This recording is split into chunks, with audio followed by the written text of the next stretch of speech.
अल्हम्दुलिल्लाहिल्लज़ी ज़य्यना नबिय्यना बिहबीबिहिल मुस्तफ़ा व मन्ना अलल मुमिनीना बिनबिय्यिहिल मुज्तबा वस्सलातु वस्सलामु अला सय्यिदिना मुहम्मदिन खैरिल वरा व अला आलिहि व अस्हाबिहिन नजबा इला यौमिल जज़ा अम्मा बाद फ़अऊज़ु बिल्लाहि मिनश शैतानिर रजीम बिस्मिल्लाहिर रहमानिर रहीम लक़द मन्नल्लाहु अलल मुमिनीना इज़ बअस फ़ीहिम रसूला सदक़ल्लाहुल अज़ीम। एक बार दुरूद शरीफ पढ़ें। अल्लाहुम्मा सल्लि अला सय्यिदना व मौलाना मुहम्मदिन मअदनिल जूद वल करम व आलिहि व बारिक व सल्लिम सलातन व सलामन अलैका या रसूलल्लाह। सबसे पहली बात तो मैं बता दूं कि जिस जलसे में आप बैठते हैं, जो जलसा होता है, ये हमारे बुजुर्गों ने एक बहुत बड़ी नेमत हम सबको अता फरमा दी है। आज जो रिपोर्ट है कि मुसलमान शराब ज्यादा पीते हैं, ये गलत है। अखबार में खबरें छपती हैं कि मुसलमानों के बच्चे ज़िना ज्यादा करते हैं, गलत। आज जो आमतौर पर बोला जाता है कि मुसलमान सूद ज्यादा खाते हैं, ये भी गलत है। आपके गांव में बैठो बदतमीज कोई अदब अखलाक नाम की कोई चीज लगता है कि माँ बाप ने अदब ही नहीं सिखाया। इस्लाम जबकि सरापा अदब। मैं वही तो बोलने जा रहा हूं। मुसलमानों की बस्ती में 200 लोग रहते हैं। उस 200 में कितने लोग हैं आपकी निगाह में जो ओपन शराब पीते हैं, जिसको सारे लोग जानते हैं कि शराबी? बमुश्किल तमाम एक गांव में 1-2 लोग मिलेंगे आपको जिसको आप खुल्लम खुल्ला शराबी कह सकते हैं। चोरी छुपे बाहर कहीं जाके कभी कभार पी लिया, वो 2-4-10 तो मिल जाएंगे, लेकिन ओपन शराबी मुसलमानों की बस्ती में 1 या 2 मिल सकता है। अपनी ही बस्ती से पूरी दुनिया का अंदाजा आप लगा लें। जब दोस्तों की बस्ती में 1-2 आदमी खुल्लम खुल्ला शराबी है, तो फिर मुसलमान शराब ज्यादा पीते हैं, ये बात नहीं। इसी के बाजू में एक दलितों का गांव, जहां मुसहर रहते हैं, जहां संथाल लोग रहते हैं, या जहां थोड़ा सा उसके पौष लोग राजपूत और ब्राह्मण रहते हैं, उस गांव में जाके आप पूछ लें कि कितने लोग हैं जो खुल्लम खुल्ला शराब पीते हैं। सब बता देगा कि रमेशवा का बेटा उमेश शराब पीता है। सब बोल देगा कैलाश का बेटा राकेश शराब पीता है, ये शराबी, वो शराबी, वो शराबी, वो शराबी। 50 घर की बस्ती में 25 लोग शराबी मिल जाएंगे, और मुसलमानों की 200 की बस्ती में 2 आदमी भी ओपन शराबी नहीं मिलेंगे। ये इस बात की दलील है कि दूसरों के मुकाबले में हमारे यहाँ गुनाहों का गिराफ कम है। दूसरों की बस्ती में 100 घर कुफार और मुशरिकीन रहते हैं, 5-10 जरूर छोकरे मिलेंगे जो दिन रात सिर्फ लड़कियों के पीछे पड़े रहते हैं, मोबाइल के साथ सुबह शाम घूमना और फिर तवाइफ के कोठे पे जाना। लेकिन मुस्लिम समाज में आपको इस तरह का कोई नौजवान बहुत कम मिलेगा जो हर महीने तवाइफ के कोठे पे आसनसोल जाता हो, कलकत्ता जाता हो। चोरी छुपे 2-4 बच्चे फोन करके साहब वो आंख सेकने का इंतजाम कर ले, लेकिन ओपन ज़नाकार जो इस कदर ज़िना का आदी हो कि जो तवाइफ के कोठे पे जाके ज़िना करे, नहीं मिलेगा, बहुत कम मिलेगा। आपकी बस्ती में एक आदमी अगर शराब पीता है, ये सूद खाता है, तो सारे लोग जानते हैं कि यह सूदखोर है। उसके यहाँ नहीं जाना चाहिए, उसके गिलास का पानी नहीं पीना चाहिए। एक आदमी सूद खाता है, सबकी निगाहों में गिर जाता है। खुल्लम खुल्ला सूदखोर नहीं मिलेगा। उसकी बस्ती में 100 की बस्ती में 25 लोग इस तरह मिलेंगे जो दौलतों को बढ़ाने के लिए सूद खाते हैं। इसलिए रिपोर्ट गलत है कि मुसलमानों में शराब ज्यादा है। यह रिपोर्ट गलत है कि मुसलमानों में अय्याश ज्यादा है। यह रिपोर्ट गलत है कि मुसलमान सूद ज्यादा खाते हैं। गलत, 100% गलत। अब मैं आपसे कहना चाहता हूं कि गिराफ गुनाहों का हमारे यहाँ नीचा क्यों है, खुल्लम खुल्ला शराबी कम क्यों, जबकि फिल्में एक है, एक्टर और एक्ट्रेस की कहानियां एक है। आमतौर पर बाल रखने का, हाथ में बाला पहनने का, गले में लॉकेट पहनने का रुझान दोनों बिरादरी के नौजवानों का एक है, लेकिन उसके बावजूद उनके मुकाबले में हमारे यहाँ गुनाहों का गिराफ बहुत नीचा है। उसकी एक सबसे बड़ी वजह मैं बताता हूं। दूसरे किसी भी मजहब में कोई एक वीकली प्रोग्राम नहीं होता है जिसमें हर गांव के लोग एक जगह जमा हो जाएं और वहां उसका सरबराह, उसका रहनुमा उसको 10-20 मिनट 1 घंटे तक समझाए कि यह हराम है, यह हलाल है, ये लीगल है, ये इलीगल है, ये गलत है, ये सही है, ये हमारे लिए मुफीद है, ये हमारे लिए मुज़िर है, नुकसानदेह है। नहीं दिखा सकते आप। न राजपूतों और ब्राह्मणों में ऐसा है कि वीकली कंपल्सरीली ऐसी महफिल हो जिसमें नसीहत करके बताया जाए कि ये हराम है, ये हलाल है, ये करो, ये मत करो। नहीं, अपने मन पे है कि साल में एक बार दुर्गा पूजा के मौके पे चले जाएं मंदिर, वहां जाके साहब पूजा अर्चना कर लें, चले आए, फिर साल भर वो फ्री। क्रिश्चियनों के यहाँ संडे के दिन चर्च है, कुछ लोग जाते हैं, हंगामा किया, हल्ला किया, पियानो बजाया, कोई पादरी आया, उसने चीखा चिल्लाया, सारे लोगों ने तालियां बजाई, 1 घंटे का रिलैक्स का प्रोग्राम हुआ, लोग चले गए। इसलिए शराब पानी से ज्यादा सस्ती है क्रिश्चियनों के यहाँ। शराब पीना उनकी घुट्टी में दाखिल है। ज़िना करना, हमने आज से 40 साल पहले सुना था कि हिंदुस्तान में एक कौम है, 4 भाई हैं तो एक भाई शादी करता है खर्च बचाने के लिए और उस औरत के साथ चारों भाई अपना काम चलाता है। यानी दूसरों के यहाँ ज़िनाकारी कूट कूट के भरी हुई, जहाँ पर्दा ही नहीं है, जहाँ बिलोज के नाम पे सिर्फ एक धागा है। अब वहां चचा चची और भतीजी का रिश्ता पामाल है, मामू और भांजी का रिश्ता पामाल है, वहां उसकी जिंदगी में दाखिल है, चूंकि वहां पर्दा ही नहीं है। और हमारे यहाँ अल्हम्दुलिल्लाह हर जुमा के दिन कंपल्सरीली पूरी दुनिया में जहां महानगर है वहां भी और जहां छोटी सी बस्ती है वहां भी जुमा की नमाज के लिए सारे गांव के लोग जमा होते हैं।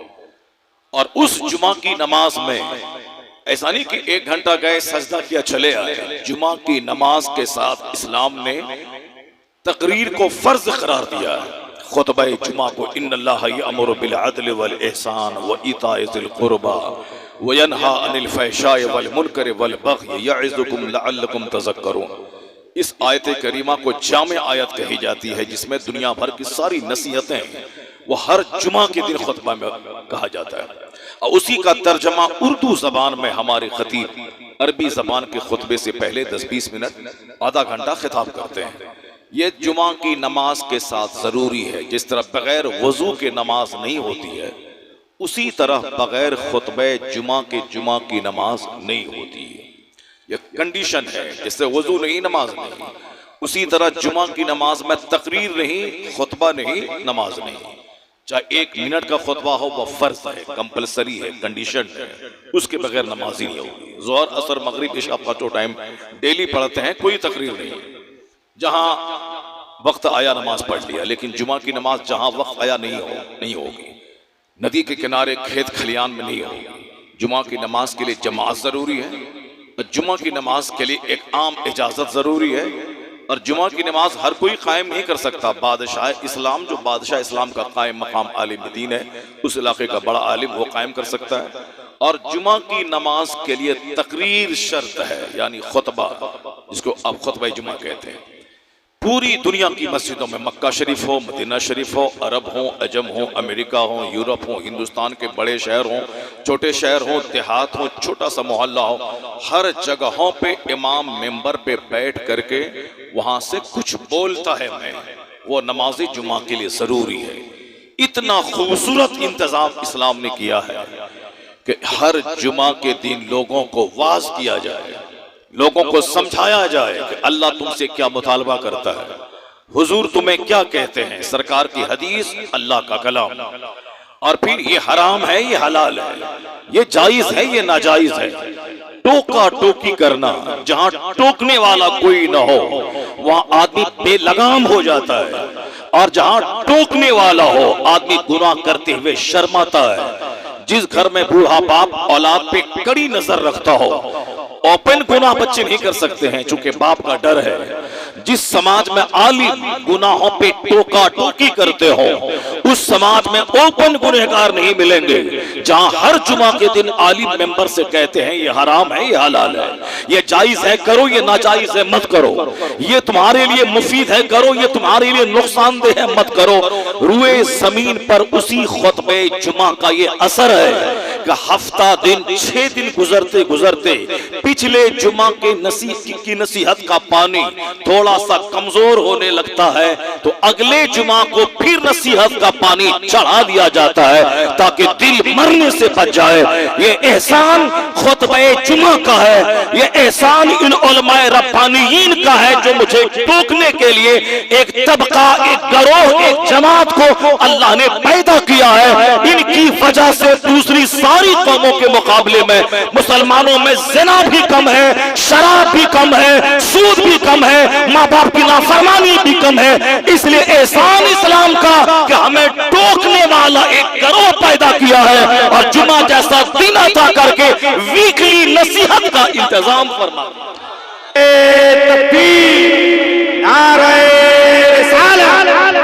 आमदे मुस्तफा कॉन्फ्रेंस हजरत अल्लामा शहरयार अहमद साहब क़िबला। आजकल गैर मुस्लिमों के मोहल्ले में एक शख्स आता है चैतार गाने वाला, वो हाथ में ढोल लेता है और ढोल बजा बजा करके कहानी सुनाता है। एक राजा था, एक रानी थी। कहानी सुनना आदमी की फितरत में दाखिल है, वो कहानी सुनना चाहता है।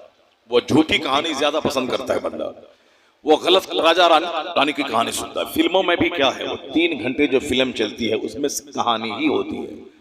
उसी कहानी को अब सब कहानी में अक्सर इन फिल्मों ने जो बिगाड़ पैदा किया, हर कहानी में सिर्फ लड़का लड़की की कहानी होती है। अक्सर कहानी मोहब्बत पे फिल्म खत्म हो जाती है या कोई एक हादसाती वाक़े पे फिल्म खत्म हो जाती है। अल्हम्दुलिल्लाह पाबंदी के साथ मैंने कभी फिल्म नहीं देखी। आज से 35-40 साल पहले एक दिन फिल्म देखने गया भी था अपने पढ़ने के ज़माने में, तो जुमा का दिन था, इत्तेफाक से 1 घंटा फिल्म देखा, उसके बाद हाल छोड़ कर मस्जिद चले गए, जुमा की नमाज पढ़ा। मेरा वो दोस्त आज तक मेरे गांव में मौजूद है जो बचपन में उस वक्त 10-12-13 साल उम्र थी।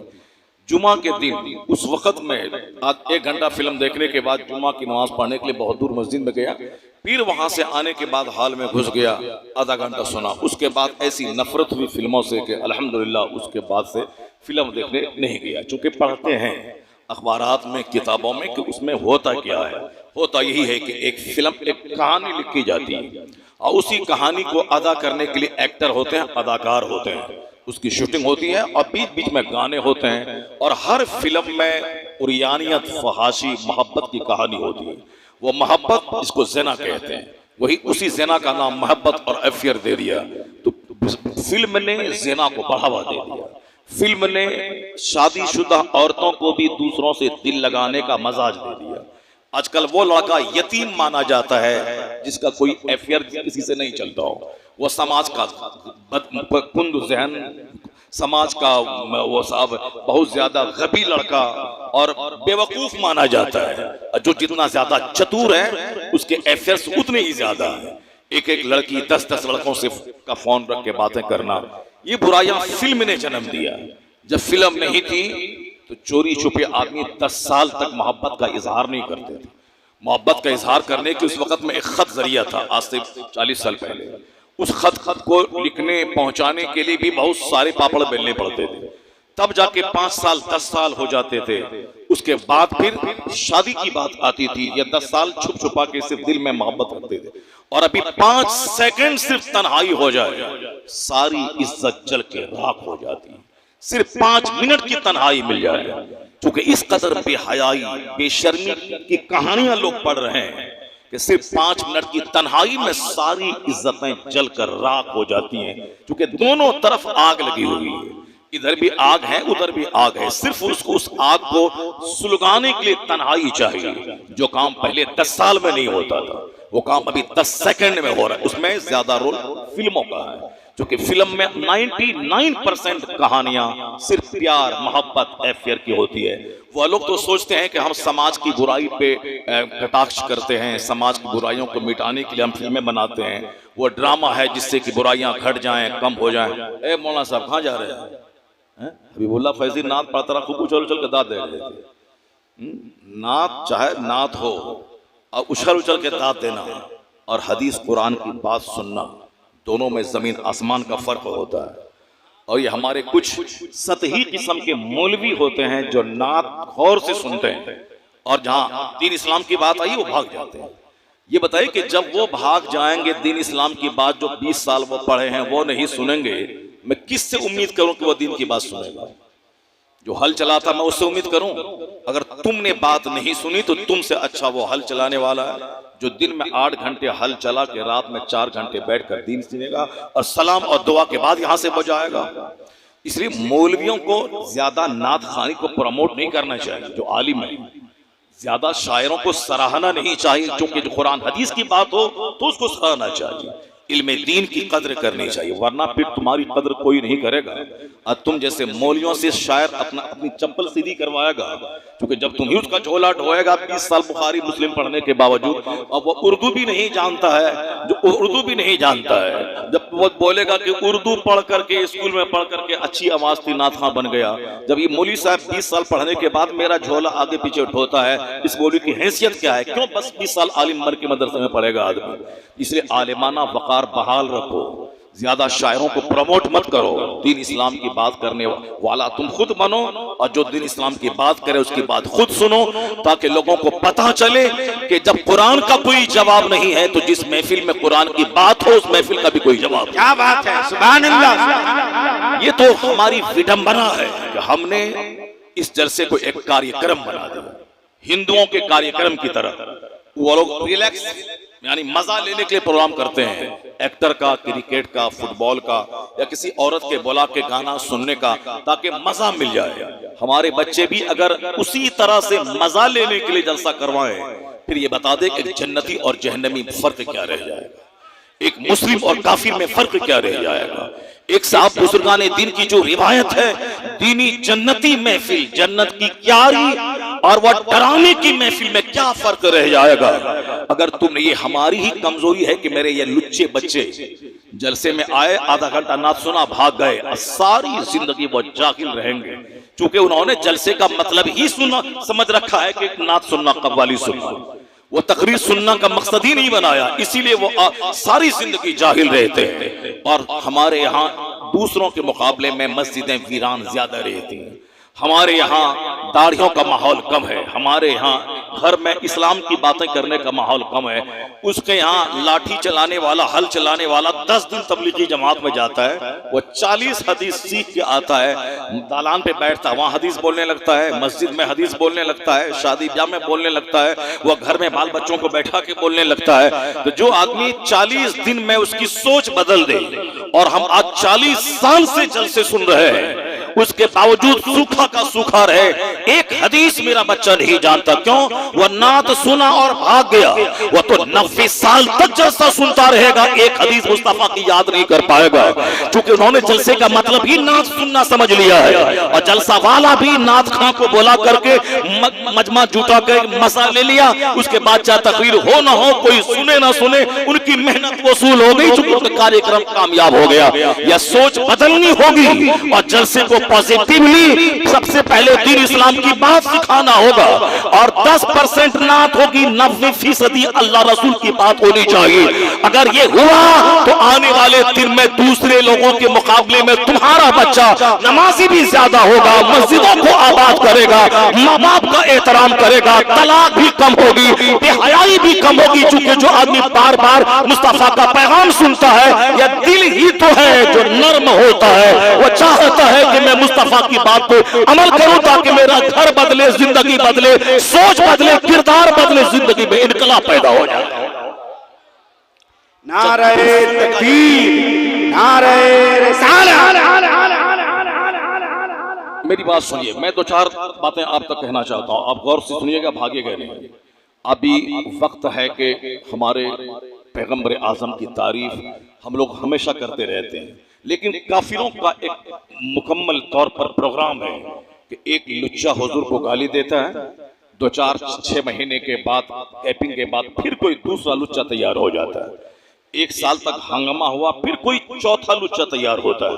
अभी मैं 5-10 साल से यही देख रहा हूँ हिंदुस्तान भर में और हिंदुस्तान से बाहर भी। एक आदमी नबी को गाली दे दी, नबी के किसी शादी वगैरह को लेकर के एक गलत बयान दे दिया, मुसलमान मुश्तइल हो गए, भड़क गए, जलसा जुलूस प्रदर्शन मुजाहरा, काट देंगे, मार देंगे, ये सब चलता रहा। जहां खामोश हुए 6 महीने के बाद फिर कोई लुच्चा मुस्तफा को गाली देने लगता है। हमारे 1 लाख से ज्यादा उलमा किसी कभी भी नहीं सुने होंगे कि हमने ये कहा कि एक राजा का बेटा था, उसने शादी कर ली ऐसी औरत से जिसको भगा के दूसरे मुल्क में लेकर चला गया। हमको कुरान हदीस से फुर्सत ही नहीं है कि हम दशरथ पर तबसरा करें, कि राम पे तबसरा करें, कि सीता पे तबसरा करें, कि दुर्जैन महावीर पे तबसरा करें, कि गौतम बुद्ध पे तबसरा करें। यहाँ तो इतना खजाना है कुरान हदीस का कि 90 साल का एक शेखुल हदीस वो हदीस बयान करता रहता है, जिंदगी खत्म हो जाती है, हदीस रसूल बयान नहीं कर पाता है। इतने टॉपिक मौजूद हैं कि मैं क्यों दूसरों के बारे में तबसरा करके अपनी इज्जत को मैं बढ़ाऊं।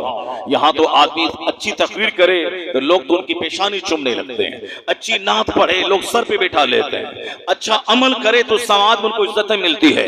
और जहाँ इज्जत नहीं मिलती है वो नबी को गाली दे के वो अपने ग्रुप में हीरो बनना चाहता है, वो हमारे पैगंबर की तौहीन करके वो अपने ग्रुप का लीडर बनना चाहता है। जिनके पास कोई क्वालिटी ना हो, जिनके पास काम करने की सलाहियत ना हो, जिनके पास कोई प्रोग्राम नहीं हो, जिनके पास कोई लाए अमल ना हो, तो सबने यही मूड बना लिया है। वो डेनमार्क का क्रिश्चियन वो भी नबी का कार्टून बना के वह शोहरत चाहता है। ये हिंदुस्तान की दिल्ली की बंदरिया वो भी मुस्तफा की तौहीन करके इज्जत हासिल करना चाहती है। लेकिन ये कानून कुदरत है कि 150 साल के अंदर, 1500 साल के अंदर हमने यही देखा है, जिसने भी मुस्तफा की तौहीन की है अल्लाह ने उसकी आजादी को छीन लिया है, अल्लाह ने जिल्लत का अजाब उस पे मुसल्लत फरमाया है। अबू लहब के बेटे के निकाह में मुस्तफा की बेटी थी, लेकिन जब सरकार ने नबूवत का ऐलान फरमाया तो उनके बेटे ने बदतमीजी का जुमला इस्तेमाल करते हुए आकाए दो जहां की बेटी को तलाक दे दिया। प्यारे पैगंबर अलैहिस्सलाम ने क्या कहा कि इलाही इस पर तू अपने कुत्तों में से एक कुत्ता मुसल्लत फरमा दे। फिर क्या हुआ, अबू लहब हमेशा डरा रहता था, मोहम्मद इब्न अब्दुल्लाह जो कहा है वह होके रहेगा। वो अपने बाल बच्चों से कहा था कि मेरे इस बेटे को तन्हा कभी मत छोड़ना, हमेशा उसके इर्द गिर्द एक नौजवानों की टीम रखता था। एक बार सफर पे था, वह काफिला ठहरा, उनके बेटों के चारों तरफ लोगों ने भीड़ लगा दी ताकि कोई कुत्ता इसको फाड़ के खा न ले। रात के सन्नाटे में एक शेर आया, सब सोने वालों का मुंह सूंघता हुआ अबू लहब के उस बेटे के पास आया जिसने मुस्तफा की तौहीन की थी और तौहीन करते हुए नबी की बेटी को तलाक दिया था। उसके मुंह को सूंघा और पूरे जिस्म को फाड़ कर रख दिया, यानी गुस्ताखे रसूल को फौरी सजा मिली। अबू लहब मुस्तफा की तौहीन करने वाला, ऐसा खतरनाक मर्ज उसको हुआ, उनके बाल बच्चों ने भी डेड बॉडी को टच नहीं किया, बल्कि दूर से रस्सी फेंक कर एक गड्ढे में डाला और दूर से ही पत्थर फेंक फेंक कर अबू लहब की डेड बॉडी को पत्थरों से ही ढांप दिया। जिस तरह से अबू लहब उसके बेटे का अंजाम हुआ, उसी तरह अबू जहल ने भी नबी को गाली दी। अल्लाह ने 2 बच्चों के हाथों मैदान बद्र में जिल्लत का अजाब उस पे मुसल्लत फरमाया। उसी तरह से हमने काहे बगाहे देखता रहा, जो कातिब मुस्तफा की तौहीन करता था उसके हाथ में पैरालिसिस का ऐसा खतरनाक मर्ज लगा के दोबारा एक जुमला वो लिख नहीं पाया। मैंने देखा अभी 200 साल के अंदर जिसने भी नबी को गाली दी वह चैन से चाय की दुकान पे बैठ के चाय पीने से महरूम हो गया, वह सड़कों पे चलने से महरूम हो गया, एक आम इंसान की आजादी से महरूम हो गया। तस्लीमा नसरीन ने नबी की तौहीन की, वो आज तक जिंदा है मगर आजादाना ढंग से पान की चाय की दुकान पे जा नहीं सकती, वह सड़कों पे टहल नहीं सकती। सलमान रुश्दी जिंदा है मगर वो आजादाना ढंग से सड़कों पे चल नहीं सकता, इसलिए कि डर है कि कहीं कोई कुत्ता मुझे काट न ले, कहीं मैं मुझ पर जो कुत्ता मुसल्लत हो गया है वह मेरी गर्दन काट न दे। उसी तरह यह साहब जितेंद्र त्यागी यानी जो वसीम मुर्तद काफिर था, वह सोचा था कि मैं नरसिंहानंद की कूद में जाऊंगा, सारा हिंदुस्तान का 1 अरब हिंदू मुझे सर पे बैठा लेगा, मैं एमएलए बन जाऊंगा, मंत्री बन जाऊंगा। लेकिन धोबी का कुत्ता न घर का न घाट का रहा, उसने भी धुतकार के भगा दिया, न बीवी रही न बच्चा रहा न अहबाब रहे। और अब वह बोलता है मैं जहर खा के मर जाना चाहता हूं क्योंकि मैं तन्हा दुनिया में रह गया हूं। जो भी कुरान के खिलाफ बोलेगा, जो भी नबी की तौहीन करेगा वो तो तन्हा यहां भी रहेगा, मरने के बाद अज़ाबे दोज़ख का शिकार होगा। ठीक उसी तरह एक बंदर या दिल्ली में मुस्तफा को गाली दी, अब उसकी सारी आजादी छीन ली गई। पहले वो आता था टेलीविजन पे भाषण, वो आती थी टेलीविजन पे भाषण देती थी, वह बयान देती थी, इज्जत के साथ रास्ते में चलती थी, वह कार का सफर करती थी। लेकिन आज उसे अपने घर से बाहर निकलने में डर रहा है, उसको प्रोटेक्शन है पुलिस का, उसको प्रोटेक्शन है मंत्रियों का। यही वजह है कि पूरा हिंदुस्तान चीखता रहा मगर उसके खिलाफ कुछ नहीं हुआ, मगर उसके खिलाफ वही हुआ, उनकी जिंदगी की आजादी खत्म हो गई। अब वह जब तक जिंदा रहेगी यही डर सताता रहेगा कोई कोई मुस्तफा का वफादार मेरी गर्दन न काट दे, मेरे सर को मेरे तन से जुदा न कर दे। वो डी राजा कलवा साउथ इंडिया का, वो भी नबी को गाली जैसी गंगा में नहाना चाहा, वहां की गवर्नमेंट ने जेल की सलाखों के पीछे धकेल दिया और उसकी पार्टी ने उसको निष्कासित कर दिया। ये पता ये चला कि जो भी नबी की तौहीन करता है जहन्नम में तो वहां जलेगा, यहाँ आजादी से महरूम हो जाता है, सुकून से महरूम हो जाता है, इज्जत से महरूम हो जाता है। और जो भी नबी के नामूस के तहफ्फुज के लिए अपनी जिंदगी डिवोट कर देता है, अपना कलम, अपनी ज़बान, अपनी सारी एक्टिविटीज मुस्तफा के नामूस इज्जत की मुहाफजत के लिए पेश कर देता है, वो अगर बरेली का कोई पैठान हो तो दुनिया के 200 से शायद ममालिक में छा जाता है। हर दरसगाहों में, हर कॉलेजेस में, हर बस्तियों में, हर जगह एक ही आवाज आती है, वादी रजा की तो है हिमाला रजा का है, जिस समत देखिए वो इलाका रजा का। नारे तकबीर, नारे रिसालत, फैज़ाने आला हज़रत, मसलके आला हज़रत, जश्न मिलादे मुस्तफा कॉन्फ्रेंस हजरत अल्लामा मुफ्ती शहरयार अहमद साहब क़िबला। नारे तकबीर, नारे रिसालत। आला हजरत ने कोई ब्रिज नहीं बनाया, आला हजरत ने कोई सड़क नहीं तामीर की, आला हजरत ने किसी मुसाफिर खाने की तामीर नहीं की। कोई बता दे कि मुसाफिर खाना आला हजरत ने बनाया है, ये सड़क आला हजरत ने तामीर की है, ये पुल आला हजरत ने बनवाया है, ये नल आला हजरत ने लगाया है। आला हजरत ने इस तरह सोशल फलाह का कोई काम नहीं किया। वो न मंत्री थे, न प्रधानमंत्री थे, न सीएम थे, न बहुत बड़े लैंडलॉर्ड जमींदार या बहुत बड़े नवाब थे कि खरबों रुपए पब्लिक की सेवा में खर्च कर दें। नहीं नहीं, वो तो उसी पुराने घर में रहते थे जो घर उनके बाप से मिला था। वही तो छोटी सी जमीन थी जिसकी आमदनी से वह खुद उनके बाल बच्चे पलते थे, और उसी जमीन की आमदनी से जो सालाना आता था उसी से मदरसा मंजर इस्लाम का काम चलता था, मस्जिद की तामीर होती थी। जो दोस्त मदीने में रहता था उस दोस्त को यहीं से पैसा भेजते थे। एक गरीबों, फकीरों, मिस्किनों, बेवाओं की एक लिस्ट आला हजरत के पास थी, और हर महीने पाबंदी के साथ जिसका कोई सहारा नहीं था उन बेसहारों को आला हजरत के यहाँ से पैसा जाता था। बस एक महदूद लोग थे जिनके पास पैसा जाता था। ए भाई, ए लड़का, कहाँ जा रहा है?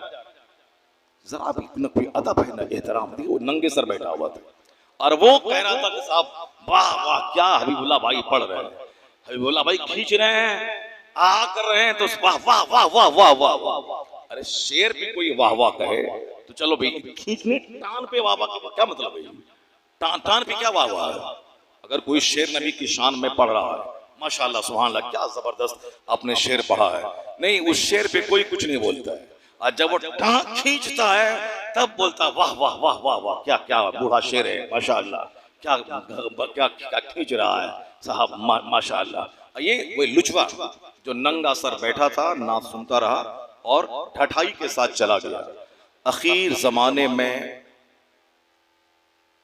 बेहया बच्चों की तादाद बढ़ जाएगी, और बेहयाई उस बच्चे में होती है जिस बच्चे की बुनियाद में खता होती है। और आखिर जमाने में इस तरह के बच्चे बेशुमार समाज में मिलेंगे, क्योंकि बाप ने गुस्से में तलाक दे दिया, फिर बेइज्जती के डर से बोला कि हम तलाक नहीं दी। अब सारी जिंदगी एक अजनबी औरत की तरह बीवी उसके साथ रही, जितनी बार सोहबत हुई सब हराम, ज़िनाकारी, ज़िनाए खालिस, और जितने बच्चे पैदा हुए सब वलदुल ज़िना वलदुल हराम। इस तरह से बेशुमार केस मिलेंगे, चूंकि अल्लाह रसूल का डर नहीं है। तलाक गुस्से में दे दिया, बोला हजरत गुस्से में तलाक दी, तो गुस्से में तुमने पहचाना कि मेरी बीवी है। गुस्से का मतलब है वो गुस्सा जिसमें अक्ल खत्म हो जाए। अब जब अक्ल खत्म हो जाएगी तो माँ और बीवी की पहचान खत्म हो जाएगी। तो उसने माँ के पास गया कि हम तुमको तलाक देते हैं, वो भाभी के पास गया कि मैं तुमको तलाक देता हूँ। नहीं नहीं, वो अपनी बीवी को पहचानता था कि मेरी बीवी है, उसी को तलाक दिया। जब गुस्से की हालत में पहचान बाकी है तो तलाक भी हो गई। शराब पी लिया, शराब की हालत नशा है, नशा इस तरह चढ़ा के आदमी की अकल खत्म हो गई। तो अब वो दूसरी औरत को अपनी औरत समझ के तलाक दे देता रास्ते में, तुमको तलाक देता हूँ, बोलता अरे तलाक क्यों दे रहा है, हमने समझा कि हमारी बीवी है। यानी अगर ऐसा नहीं किया, वो अपनी ही बीवी को तलाक दिया, इसका मतलब है नशे के आलम में भी पहचान बाकी है। वरना वो माँ के पास नहीं किया, चची को तलाक नहीं दिया, भाभी को तलाक नहीं दिया, अपनी बीवी को दिया। इसका मतलब है कि पहचान बाकी है। जब पहचान बाकी है, तलाक वाक़ई हो गई। तो गुस्से में दिया, गुस्सा ठंडा होता है, अब समझता अरे ये क्या कर दिया मैंने, मेरे बच्चों का क्या होगा, मेरा क्या होगा। अब अगर मैं मौलाना के पास जाऊंगा, वो बोलेगा 3 तलाक के बाद तो बीवी निकाह से निकल गई। अगर उसको दोबारा करना होगा, छोटे छोटे बाल बच्चे हैं, और फिर तलाक देने के बाद तब मोहब्बत और जोश मारने लगती है बीवी की, मैंने क्या गजब ढाया, आदमी सर फोड़ने लगता है। तो कोई रास्ता कहीं से निकल जाए, हजरत पैर पकड़ने लगता है, कोई रास्ता निकाल दीजिए, कोई रास्ता नहीं निकलेगा। एक रास्ता है कि हैज 3 हैज की मुद्दत गुजरने के बाद वो अपनी मर्जी से दूसरे से शादी करे, फिर उसके शौहर बीवी की तरह उनके साथ वो रहे, फिर वो मर्द अपनी मर्जी से उनको तलाक दे, दबाव बना के नहीं, अपनी मर्जी से वो तलाक दे। फिर 3 हैज की मुद्दत गुजरे, उसके बाद पुराने शौहर से जिन्होंने तलाक दिया था 3, अब उससे निकाह हो सकता है। ये नहीं चाहता कि मेरी बीवी दूसरे से निकाह करे, उनके साथ सोए, फिर वो तलाक दे, फिर उससे मैं निकाह करूं, ये नहीं होगा। चलो जहन्नम में जलेंगे जलेंगे, नहीं हमने तलाक नहीं दिया, या एक ही दिया है, 2 ही दिया, झूठ बोला सारी जिंदगी। दुनिया का 100 साल तो 1 सेकंड है, मगर यहाँ की बेइज्जती से बचने के लिए उसने झूठ बोला, मौलाना के सामने बयान बदल दिया, औरत भी बयान बदल दी, नतीजे में सारी जिंदगी जिना करता रहा, सारे बच्चे वलदुल ज़िना पैदा होते रहे।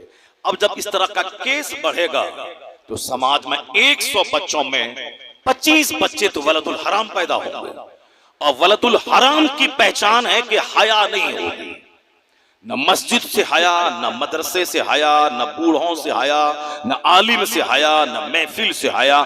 यानी बेहयाई, बेशर्मी ये मुतफे की खराबी की दलील है।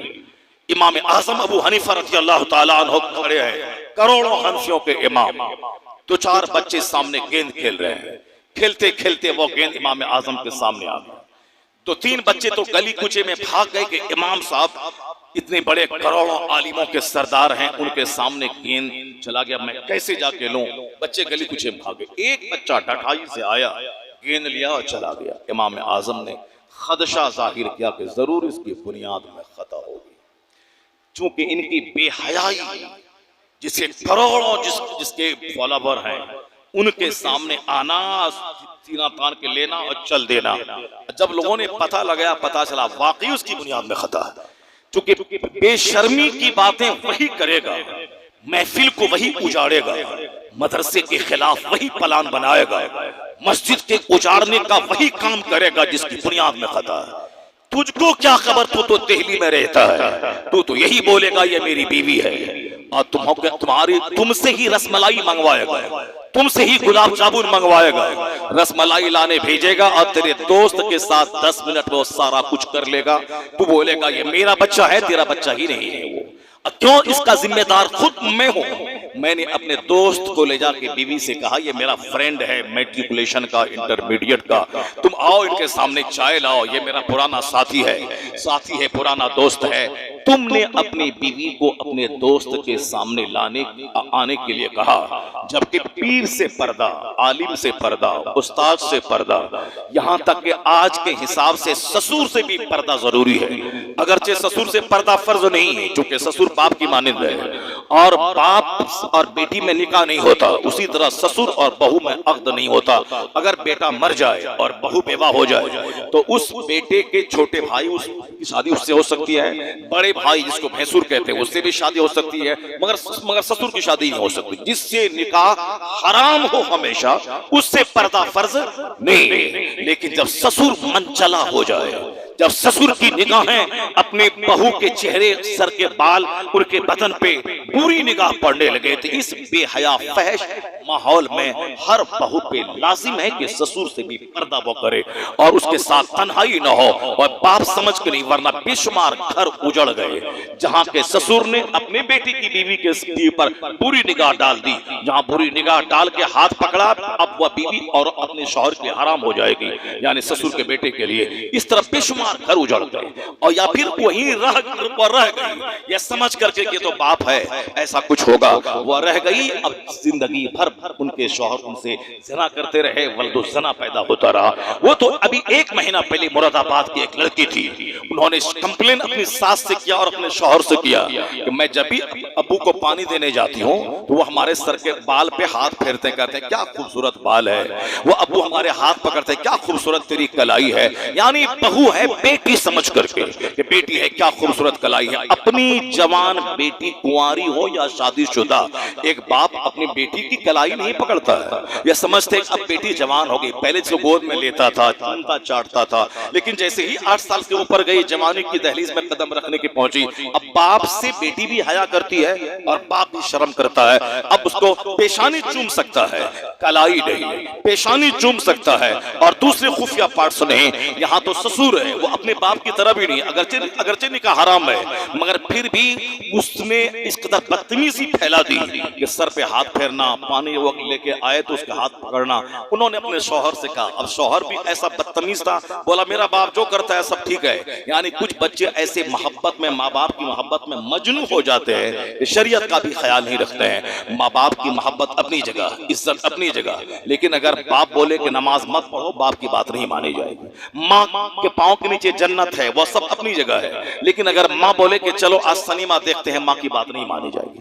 अल्लाह की नाफरमानी में किसी की बात नहीं मानी जाएगी, न पीर साहब की बात मानी जाएगी, न मौलाना की बात मानी जाएगी, न माँ की बात मानी जाएगी, न बाप की बात मानी जाएगी। अल्लाह ला ताअता फी मासियतिल्लाह, ये कानून है हदीस से पाक है। अल्लाह की नाफरमानी में किसी की इताअत नहीं की जाएगी, किसी की बात नहीं मानी जाएगी। अगर पीर साहब बोले कि जुमा की नमाज मत पढ़ो, मैं तेरा पीर हूं, मैं जन्नत लेके जाऊंगा, पीर साहब की उस बात को उसके मुंह पे फेंक दिया जाएगा। जुमा की नमाज फर्ज है, जोहर की नमाज फर्ज है, रोजा रखना फर्ज है। अगर कोई पीर बोले कि मैं तुमको जन्नत लेके जाऊंगा, मुझसे क्यों मुरीद बना है, मुरीद क्यों बना है, पीर किस काम के लिए है, तो उस पीर की बात नहीं मानी जाएगी। माँ अगर बोले कि आज नमाज छोड़ दो मेरे साथ रहो, नहीं। अगर बोले तहज्जुद छोड़ दो तो ठीक है, अगर बोले इशराक चाश यानी जो नफल नमाज है, अगर उसको छोड़ने के लिए माँ बोले बेटा बस शौक छोड़ दे, तहज्जुद पढ़ने से बेहतर है माँ की खिदमत करना। नफल रोजा कोई औरत रख रही है, उससे बेहतर है शौहर का पांव दबाना, शौहर की खिदमत करना। मगर फर्ज रोजा अगर शौहर बोले कि छोड़ दो, नहीं मानी जाएगी। शौहर के बारे में हदीस में क्या आया, अगर शौहर अल्लाह के अलावा दूसरे को सजदा करना जायज होता, हर औरतों पे लाजिम होता कि शौहर को वह सजदा करे। इतना बड़ा मकाम है शौहर का। हदीस में आया है कि अगर किसी काले पहाड़ को शौहर बोले बीवी से इसे व्हाइट करो, तो औरत पे लाजिम है कि उसको व्हाइट कर दे। व्हाइट कर दे क्या मतलब, व्हाइट तो होगा नहीं काला पत्थर, मगर कोशिश करे वो चल दे। शौहर बोला इसे व्हाइट करो, वो चल दे। मैं तेरी बात मान के मैं इस काले पत्थर को व्हाइट करने के लिए चल दिया। यानी वो अगर नामुमकिन काम भी करने के लिए कहे तो हर औरत पे लाजिम है कि वो काम करे। कौन काम? जो काम मबा है, जो काम जायज है। लेकिन अगर शौहर बोले कि नमाज मत पढ़ो, शौहर की बात नहीं मानी जाएगी। शौहर बोले रमजान का रोजा मत रखो, शौहर की बात नहीं मानी जाएगी। माँ के पाँव की नीचे जन्नत है, माँ बोले रमजान का रोजा मत रखो, नहीं मानी जाएगी। माँ बोले जुमा और जोहर और ईद मत पढ़ो, नहीं मानी जाएगी। माँ बोले ज़कात मत दो, नहीं मानी जाएगी।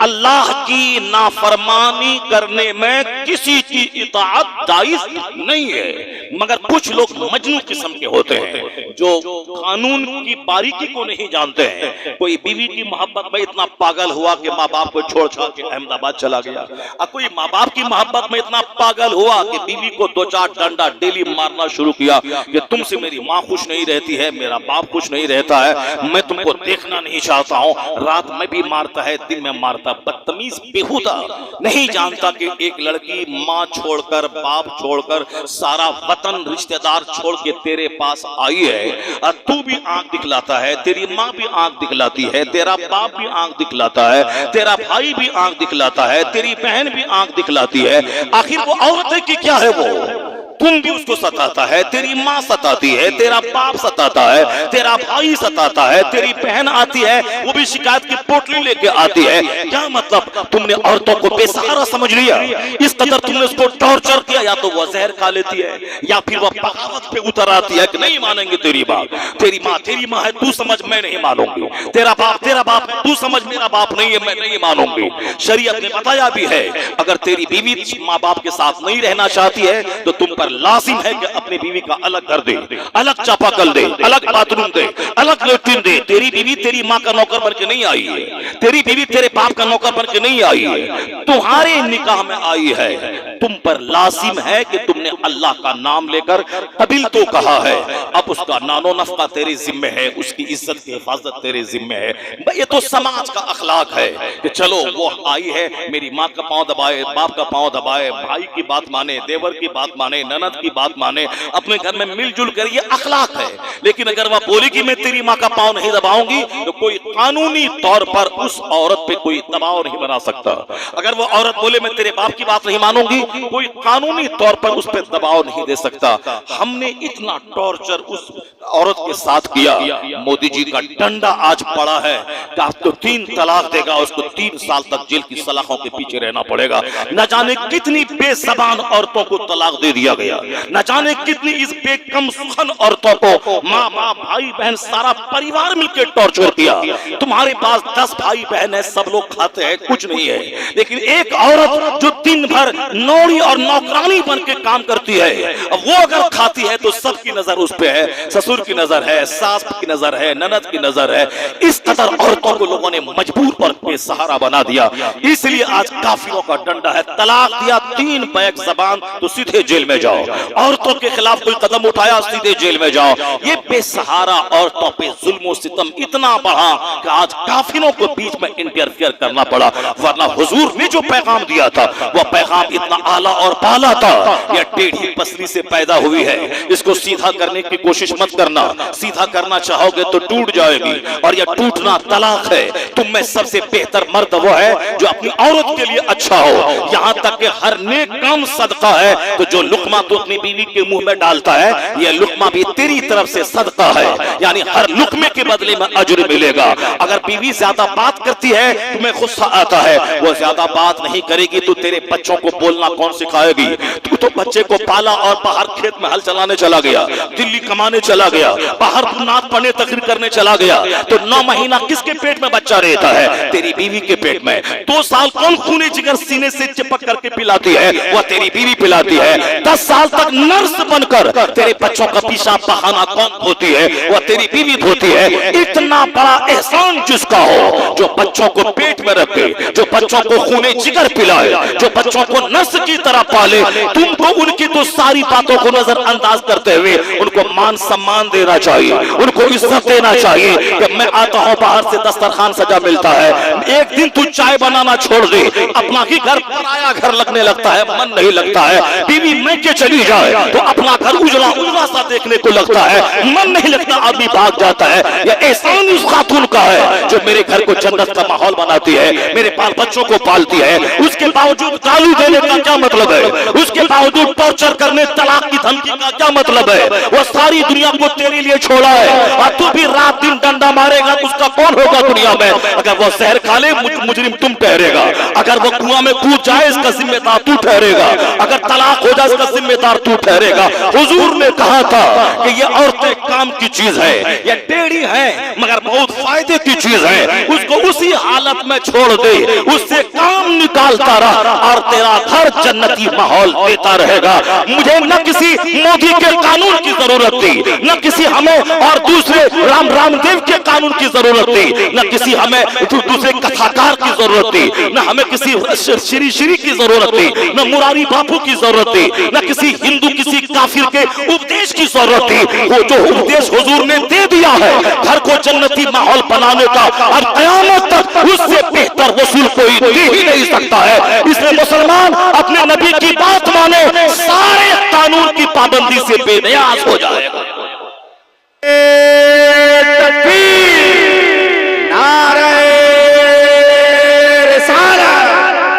जश्न मिलादे मुस्तफा, निज़ामे इस्लाम, निज़ामे इस्लाम। क्योंकि हुजूर से बेहतर ना कोई मुक़न्निन है, न हुजूर से बेहतर कोई रिफॉर्मर है, न आकाए दो जहां से बेहतर कोई टीचर है, न सरकारे दो जहां से बेहतर कोई हकीम और तबीब है। सबसे बड़े तबीब बन के मुस्तफ़ा आ गए, सबसे बड़े हकीम बन के मुस्तफ़ा आ गए। मानवता की क़यादत और रहनुमाई करने सबसे बड़े रिफॉर्मर बन के मुस्तफ़ा जाने रहमत आ गए। ये और बात है कि मैं हुजूर को नहीं पढ़ता हूँ, इसलिए हमारे रिश्ते चरमराए हुए हैं। औलाद और वालिदैन का रिश्ता चरमराया हुआ है, मियाँ और बीवी का रिश्ता कमजोर पड़ा हुआ है, पड़ोसी का रिश्ता चरमराया हुआ है, यहाँ तक कि स्कूल कॉलेज मदरसा मस्जिद का माहौल चरमराया हुआ है। एक इमाम और एक मौज़िन में पटरी नहीं खाती है। एक मदरसे में 4 टीचर हैं, चारों आपस में टूटे हुए हैं। एक समाज में 4 खानदान है, चारों खानदान आपस में टूटा हुआ है। न घर में रहने को जी चाहता है, न समाज में रहने को जी चाहता है, न स्कूल में जहाँ पढ़ाने जाता हूँ वहाँ 10 टीचर है, न वहाँ रहने को जी चाहता है। क्योंकि स्कूल के उस माहौल को घमंड और गुरूर ने वहां के सुकून को मिट्टी में मिला दिया। वह प्रिंसिपल समझता है कि मुझसे बड़ा कोई नहीं है, दूसरा टीचर समझता है प्रिंसिपल की क्या इज्जत है, मुझसे बड़ा कोई नहीं है, यानी हमसे बड़ा कोई नहीं। अपनी मनमानी करना, अपने हिसाब से चलना, किसी को अपना रहबर और रहनुमा नहीं मानना, इसी आजाद ख्याली ने समाज के माहौल को तबाह कर दिया, स्कूल के सुकून को छीन लिया। मौज़िन और इमाम तो ही तो है, मगर एक आदमी उस कोने में खाता है, एक आदमी इस कोने में खाता है। मौज़िन बोलता मैं टिफिन लाता हूँ 10 आदमी के घर से, तो मुझसे बड़ा कौन है, मैं तुझको खिलाता हूँ। इमाम बोलता मैं 20 साल पढ़ के मौलाना बना हूँ, मैं उस वाले इमामत पे रहता हूँ, तुम खाना भी लाएगा, तुम तनख्वाह भी कलेक्शन करेगा और तुम मेरी इज्जत भी करेगा, मेरी प्लेट भी धोएगा। वो बोलता मैं नहीं करूंगा। या इसलिए ये भी तनहा वो भी तनहा, ना वो उसको आलिम मानने को तैयार है, ना ये मौलाना उसको आदमी मानने को तैयार है। वह मौज़िन है तो वह नौकर है, वह मौज़िन अजान देने वाले का मर्तबा कितना बड़ा है, वह बेचारा चंदा कलेक्शन करता है, मेरा खाना लाता है। यानी इमाम साहब उसको हमेशा डांटता रहता है, ऐसे करो ऐसे करो, एक खाना लाओ, यहाँ गंदगी है, वहाँ प्लेट खराब है, ये है। अब वो उसको डांटता रहता है। मौज़िन को भी मौका मिलता है, वो छदर और सिक्योरिटी और मतवली के पास जाके इमाम की शिकायत की पोटली ले जाके ढो के वहाँ खोलता रहता है। ये मौलाना ऐसा है, ये इमाम साहब ऐसा है, ये रात में ऐसा था, मोबाइल चलाता था, रात भर सोया था, फजर के टाइम में नापाक भी नहीं हुआ था, मगर वो सुस्ती के मारे वो कंबल ओढ़ लिया, नमाज नहीं पढ़ाया, महीने में 5 दिन तो सोया रहता है, 5 दिन घर में रहता है। ये कौन इमाम हुआ? इमाम तो वो है कि साल के 360 दिन वो 5 नमाज पाबंदी से पढ़ाए, लेकिन ये महीने में 10 दिन गायब रहता है, 5 दिन घर में, 5 दिन मस्जिद में रहता है, सोया रहता है, नमाज नहीं पढ़ता है। अगर कुछ भी फर्ज हुआ तो नहा के नमाज पढ़ना चाहिए, दूसरे नमाजी लोग पढ़ के आ गए, मगर ये सोया रहा, नापाकी का बहाना बना के रहा, नमाज तो माफ तो नहीं होगी। ये सब सुनते सुनते मुतवली पक जाता है, बोलता है चलो निकालो उस इमाम को जो 10 दिन नमाज नहीं पढ़ाता है। तो ये रोल अदा करता है मौज़िन। दो आदमी में पट्टी नहीं खाती, क्योंकि दोनों को गुरूर है मैं बड़ा तो मैं बड़ा। समाज में चार कुंभा है, सबको गुरूर है मैं बड़ा तो मैं बड़ा। एक गांव में एक जलसा होगा, एक ईदगाह होगी, एक मस्जिद होगी, एक मदरसा होगा, एक उसका लीडर होगा, सबकी बात मानी जाएगी, सारा काम अच्छा ढंग से चलेगा। नहीं, मैं उसकी बात क्यों मानूं, मैं बड़ा हूं ना, मेरे पास दौलत ज्यादा है, इसलिए एक ईदगाह नहीं, चार खानदान, चार ईदगाह, चार मस्जिद, चार मदरसा, चार जलसा, चार पीर। मेरा पीर में आएगा, मेरा पीर आएगा, मेरा पीर आएगा, मेरा पीर आएगा, और उसी में लड़ाई झगड़ा। आज से 40 साल पहले मुहर्रम में अखाड़ा मेरा इस रास्ते से गुजरेगा, दम है तो कोई रोक ले, मेरा ताजिया झुकेगा नहीं, करंट का लाइन काट दूंगा, मेरा ताजिया नहीं झुकेगा। अब हर साल मुहर्रम में 2-4 मर्डर होता था, 10-20-50 जख्मी होते थे। वो कोई मुहर्रम है जिस मुहर्रम में 50 लोग जख्मी न हो जाए, वो कोई मुहर्रम है जिस मुहर्रम में 2-4 मर्डर न हो जाए। मगर आज अल्हम्दुलिल्लाह वो मर्डर होने की बात खत्म हो गई, ताजिया के मुकाबले की बात धीरे धीरे 90% खत्म हो गई। वो फर्जी इमामबाड़ा काफिरों की तरह केला का गाछ काट के लगाना, जिस तरह दुर्गा पूजा, होली और दशहरा में केला गाछ काट के लगाते हैं, उसी तरह मुसलमान भी लगाता था केला का गाछ, जबकि हदीस कुरान में कहीं नहीं आया कि केला का गाछ डाल करके फर्जी इमामबाड़ा बनाओ। हिंदुओं का देखा देखी हमने केला गाछ गाड़ा, वहां फातिहा दिलवाया, उसके चारों तरफ तवाफ किया और निशान के पास पानी और नारियल पड़ा, और इमाम हुसैन मेरे पास बच्चा नहीं है, आप सबको बच्चा देते, मुझको बच्चा दे दीजिए। और तो भीड़ लगी है ताजिया के पास, इमामबाड़ा के पास। फिर हमने उसको घुमाया फिराया, पैसे कमाया, और जाके फर्जी करबला में उसको जाके दफन कर दिया, फेंक दिया। हमने कहां से सीखा? इन काफिरों से सीखा, जो अपने हाथ से पुतला बनाता है, उसके सामने सजाता है, उसके सामने नारियल फोड़ता है, फिर लोगों से चंदा ले लेके शराब पी के नाच गाना करता है, और 3 दिन तक वहां साहब वो डांस करता है, गाना बजाता है, रात रात भर गाना बजाता है। उसके बाद फिर जुलूस निकाल के ले गया, उसको धकेल के पानी में डुबा देता है। अपने हाथ से बनाया, पानी में जाके फेंक दिया। हमने उसी से सीख लिया, अपने हाथ से बनाना है ताजिया, अपने हाथ से बनाना है निशान, उसको ले जाना है, जाके उसी को 3 दिन के बाद फर्जी करबला में उसको जाके धकेल देना है, वो खुश होता है। 1 महीना का रोजा जो मेरी सारी गंदगी को दूर करता है, ये मुशरिक खुश नहीं होते।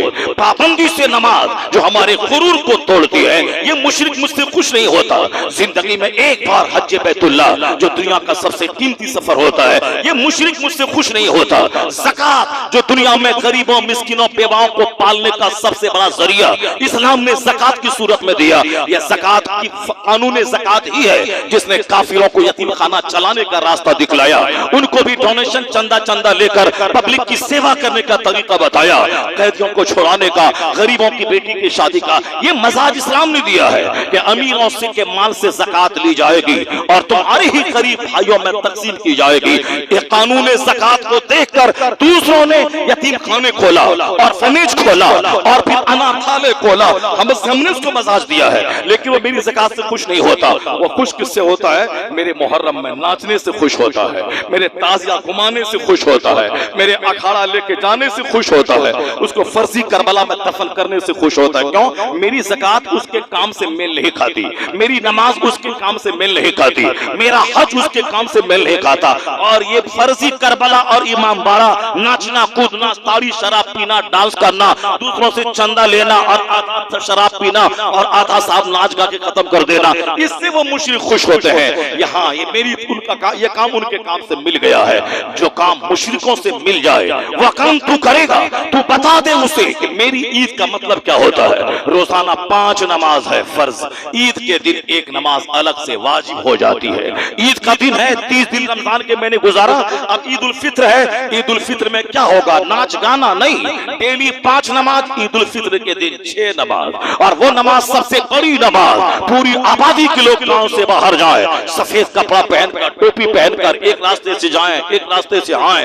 यह ईद की नमाज अपनी यूनिटी के प्रदर्शन का दिन है, अपने ऑर्गेनाइजेशन के मुजाहरे का दिन है, अपनी शान शौकत दिखलाने, इत्तेहाद दिखाने का दिन है। 5 टाइम में छोटी जमात, जुमा के दिन बड़ी जमात, ईदैन में सबसे बड़ी जमात। इसलिए ईदगाह है तो सबसे अफजल नमाज ईदगाह में, मस्जिद से बेहतर है ईदगाह में पढ़ना, ताकि ईदगाह आबादी के किनारे हो। वहां आते जाते मुसलमानों की शान मुशरिकों के सामने शान का मुजाहरा हो। वो हमारी शान शौकत को देखे, हमारी यूनिटी को देखे, बड़ी जमात को देखे, उनका सीना हिले, इस्लाम की धमक उसके सीने में आ जाए। ये था हमारे पास। ईद के दिन, ईद उल फित्र के दिन मेरी नमाज बढ़ गई। रोजाना 5 5 नमाज फर्ज है, बकरीद के दिन एक नमाज अलग से और वाजिब हो गई, और बकरीद के दिन खिताब है, ईद के दिन खिताब है, और फिर सदका फित्र है, सदका फित्र निकाल के गरीबों के चूल्हे में दे, उसके बाद ईदगाह जाना। बकरीद के दिन तुमने 1 लाख का बकरा ज़बह किया, उसके 3 हिस्से कर, एक हिस्सा गरीबों को दे दे, एक हिस्सा अपने दोस्तों को दे दे,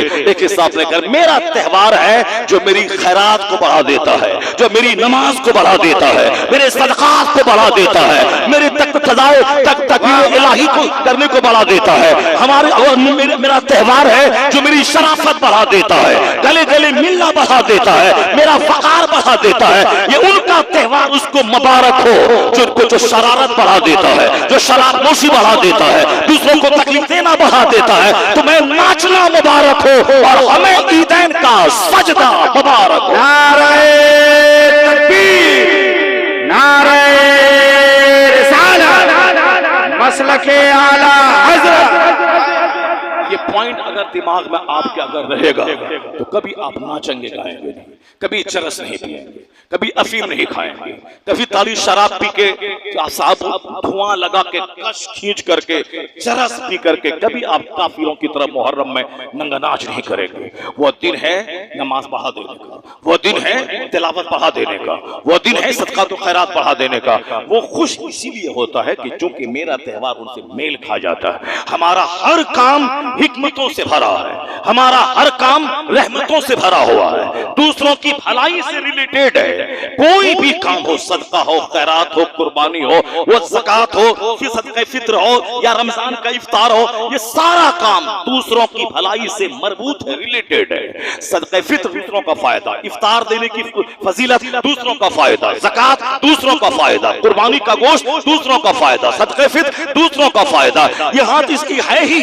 आज अमेरिका बोलता है the best man among you is one who is profitable for other. तुम में सबसे अच्छा आदमी वो है जो दूसरों को लाभ पहुंचाए। चाइना बोलता है दौलत अरबों कमा के क्या करेगा, मगर वही आदमी है जो अपनी दौलतों से दूसरों को फायदा पहुंचाए। टाटा बिरला फैक्ट्री चलाता है मगर उसमें 10, 20, 50 हजार लोग काम करते हैं। वह फैक्ट्री को बंद करना चाहते हैं। इतनी दौलत उसके पास है कि उसका एमडी आराम से बैठ के अमेरिका में खाएगा, लेकिन वो कहती 50,000 वर्कर का क्या होगा। ये 5 लाख चूल्हे में जो आग सुलगती है मेरी फैक्ट्री की वजह से, इसका क्या होगा।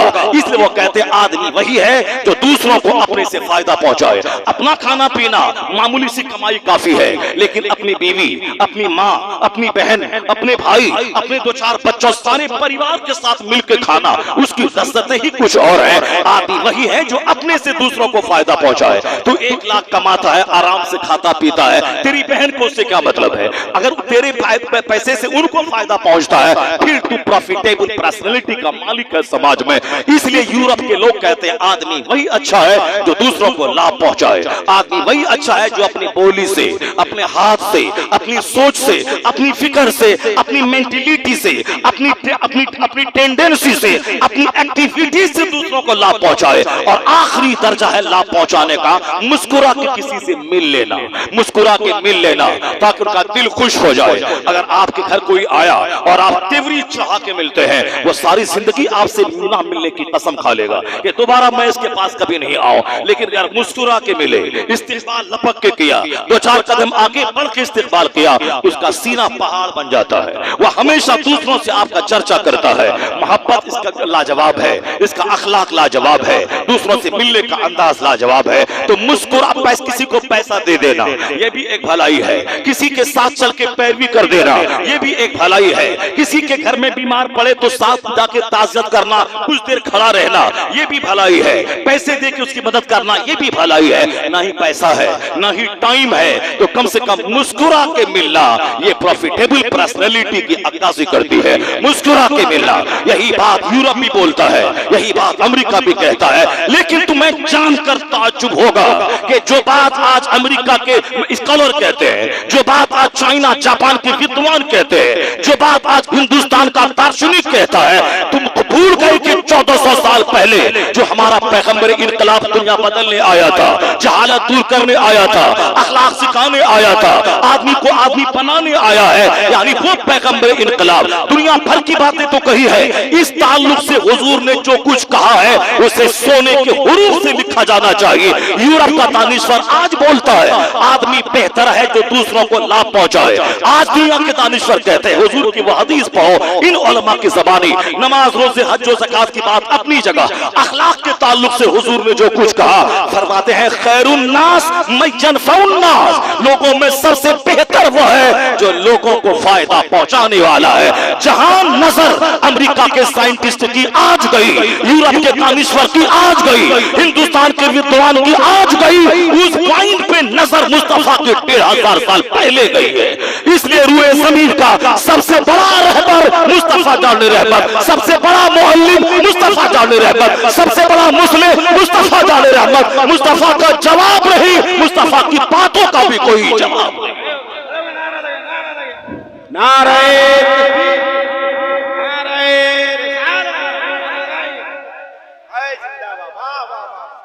या रसूल अल्लाह, किसकी बात करेगा? आइंस्टाइन की, गांधी की, नेहरू की किसकी बात करेगा? जैन धर्म के बानी की, महावीर की, गौतम बुद्ध की किसकी बात करेगा?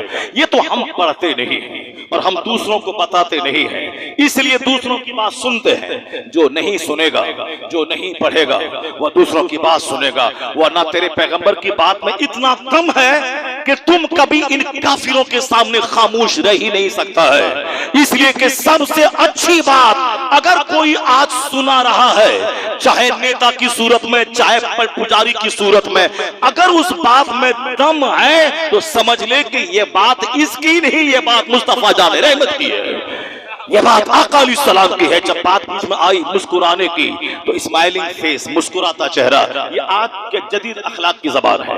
एयर होस्टेस मुस्कुराती है, इस स्कूल का दरबान मुस्कुराता है, एक बिजनेस करने वाला, एक सेल्समैन मुस्कुराता है। मुस्कुराहट से बेच के पैसा कमाना। हुजूर ने क्या कहा? सरकार फरमाते हैं कि तुम वला तहकिरन्ना मिनल मारूफ शैआ, किसी नेकी को हकीर मत समझना। वलो अन तलका अखाका वजहिन तलकिन, यानी तेरे भाई से मुस्कुरा के मिलना ये भी तेरी तरफ से सदका है। मुस्कुरा के मिलना, दुनिया के लोगों ने मुस्कुराहट को बिजनेस बढ़ाने का जरिया बनाया और मेरे मुस्तफा ने मुस्कुराहट को इबादत का दर्जा अता फरमा दिया कि दूसरों से मुस्कुरा के मिलना यह दूसरों के दिल बहलाने का जरिया है, दूसरों की तकलीफ के दूर करने का जरिया है। तो कौम मुस्लिम को सबसे बेहतर कौम बन के रहना चाह, ताकि इनसे दूसरों को लाभ मिले, कष्ट ना मिले, इनसे दूसरों को तकलीफ ना मिले, इनसे दूसरों को लाभ मिले, इनसे कष्ट ना पहुंचे। यहां तक कि बुखारी शरीफ की वो हदीस पाक को गौर से पढ़िए। आज नफरतों के इस माहौल में सरकार की सीरत को पढ़ने की जरूरत है, आका अलैहिस्सलाम की बायोग्राफी को दोहराने की जरूरत है, सरकार दो जहां की जिंदगी का बार बार मुताला करने की जरूरत है। ना सुनेगा और भाग जाएगा तो हुजूर का अखलाक कौन सुनेगा? सरकार के अखलाक के करीमाना के फैजान से कौन मालामाल होगा? इसलिए आज दुनिया कहती है सबसे ज्यादा अल्हड़ कौम अगर कोई है तो कौम मुस्लिम है, सबसे ज्यादा बदज़बान कौम कोई है तो कौम मुस्लिम है। या दूसरे लोग कहते हैं, मैं नहीं तुमसे कहता हूं, मैं कहता हूं सबसे ईमान के एतबार से तो अच्छी कौम मुसलमान है ही, इसका तो कोई जवाब ही नहीं है। रहे अंबानी के पास सोने का मकान, रहे जो बाइडन के पास हीरे जवाहरात का मकान, किसी के पास रहे हीरे की घड़ी 50 करोड़ की, वह सब रहे, मगर हमारे इस गांव का हल चलाने वाला 5 घंटे हल चला के 300 रुपए कमाए और किराए की झोपड़ी में वो रहे। ये किराए की झोपड़ी में रहने वाले को जो ईमान की दौलत दी है, उनके सोने का घर नहीं, दुनिया का सारा घर गोल्ड का हो जाए, उसको एक तराजू के पल्ले में रखा जाए और ईमान को एक दूसरे पल्ले में रखा जाए, ईमान के पल्ले का वजन सब पे भारी हो जाए। क्योंकि सबसे बड़ी दौलत ईमान की दौलत है, वह दौलत जो अल्लाह ने आपको अता कर दी है। उस दौलत के पाने के लिए आपने 50 ममालिक का सफर नहीं किया है, उस ईमान को पाने के लिए आपने 50 मौलाना से डिबेट और बहस नहीं किया है, उस ईमान को पाने के लिए आपने हिंदू, क्रिश्चियन, जैनिज्म और जूस के पास जाके बहस करके इस्लाम को अच्छा मजहब समझ के कबूल नहीं किया है। बता दे कोई इलाकों में से एक बच्चा के मैं चारों मज़ाहिब के जिम्मेदारों से मुलाकात की, सबकी बात सुनी, सबसे बहस किया, सबसे मैंने अपनी बात रखी और उसके बाद इस्लाम जबरदस्त समझ में आया, इसलिए हमने कबूल किया, एक 40 करोड़ मुसलमानों में से 5-10 ही मिलेंगे ऐसा, वरना 99% आदमी इसीलिए मुसलमान है कि उनका बाप मुसलमान था, उनका दादा मुसलमान था, मुसलमान घर में वो पैदा हुआ है। वरना हम लोग कहां के पास जाके 2-4 मज़ाहिब के लोगों से कंपैरिजन किए हैं, मुवाज़ना किए हैं, बहस किए हैं, गुफ्तगू किए हैं और डिबेट किए हैं, तब जाके मुसलमान बने हैं। एक भी नहीं मिलेगा, ना आप मिलेंगे ना हम मिलेंगे। हम भी इसीलिए मोमिन हैं कि हम मुसलमान घर में पैदा हुए, मेरा बाप मुसलमान, मेरा गांव मुसलमान, मेरा दादा मुसलमान। आप भी इसीलिए मुसलमान हैं कि आपका दादा मुसलमान, आपका बाप मुसलमान, आपका गांव के सारे लोग मुसलमान। ये बता दीजिए, आप सुन्नी बरेलवी मसलक के आला हजरत के मानने वाले हैं, क्या आपने देवबंदी से मुलाकात करके बहस किया? क्या आपने शिया से बहस किया? क्या आपने राफिजी से बहस किया? क्या आपने सारे फिरकों से बहस करने के बाद तब ये आपने फैसला लिया कि मसलक के अहले सुन्नत हक मजहब है, मैंने इसको थामा है? नहीं नहीं, आप ही जी भर के मुझको बिदअती कहते, मुझको कबर पुजवा कहते, मुझको रजा खानी कहते, मुझको अहमद रजा का गुलाम कहते, मुझको भी आप जाहिल कहते। अगर आप किसी वहाबी खानदान में पैदा हो गए होते, मुझ सुन्नी को भी कहते ये साहब बेकार है, ये बर्बाद है। अगर आप किसी शिया के घर में पैदा हो जाते, आप भी अमीर मुआविया रज़ियल्लाहु ताला अन्हु को गाली देते, आप भी सिद्दीक़ अकबर की शान घटाते, आप भी दुनिया के सबसे बड़े अज़ीमुश्शान रहनुमा उमर फारूक आज़म, जिसको यूरोप का दानिश्वर कहता, if any second Umar would in the world the entire world except Islam, यानी वो कहते हैं अगर उमर जैसा कोई दूसरा मुतब्बिर खलीफा और हो गया होता तो सारी दुनिया कलमा पढ़ के मुसलमान हो गई होती,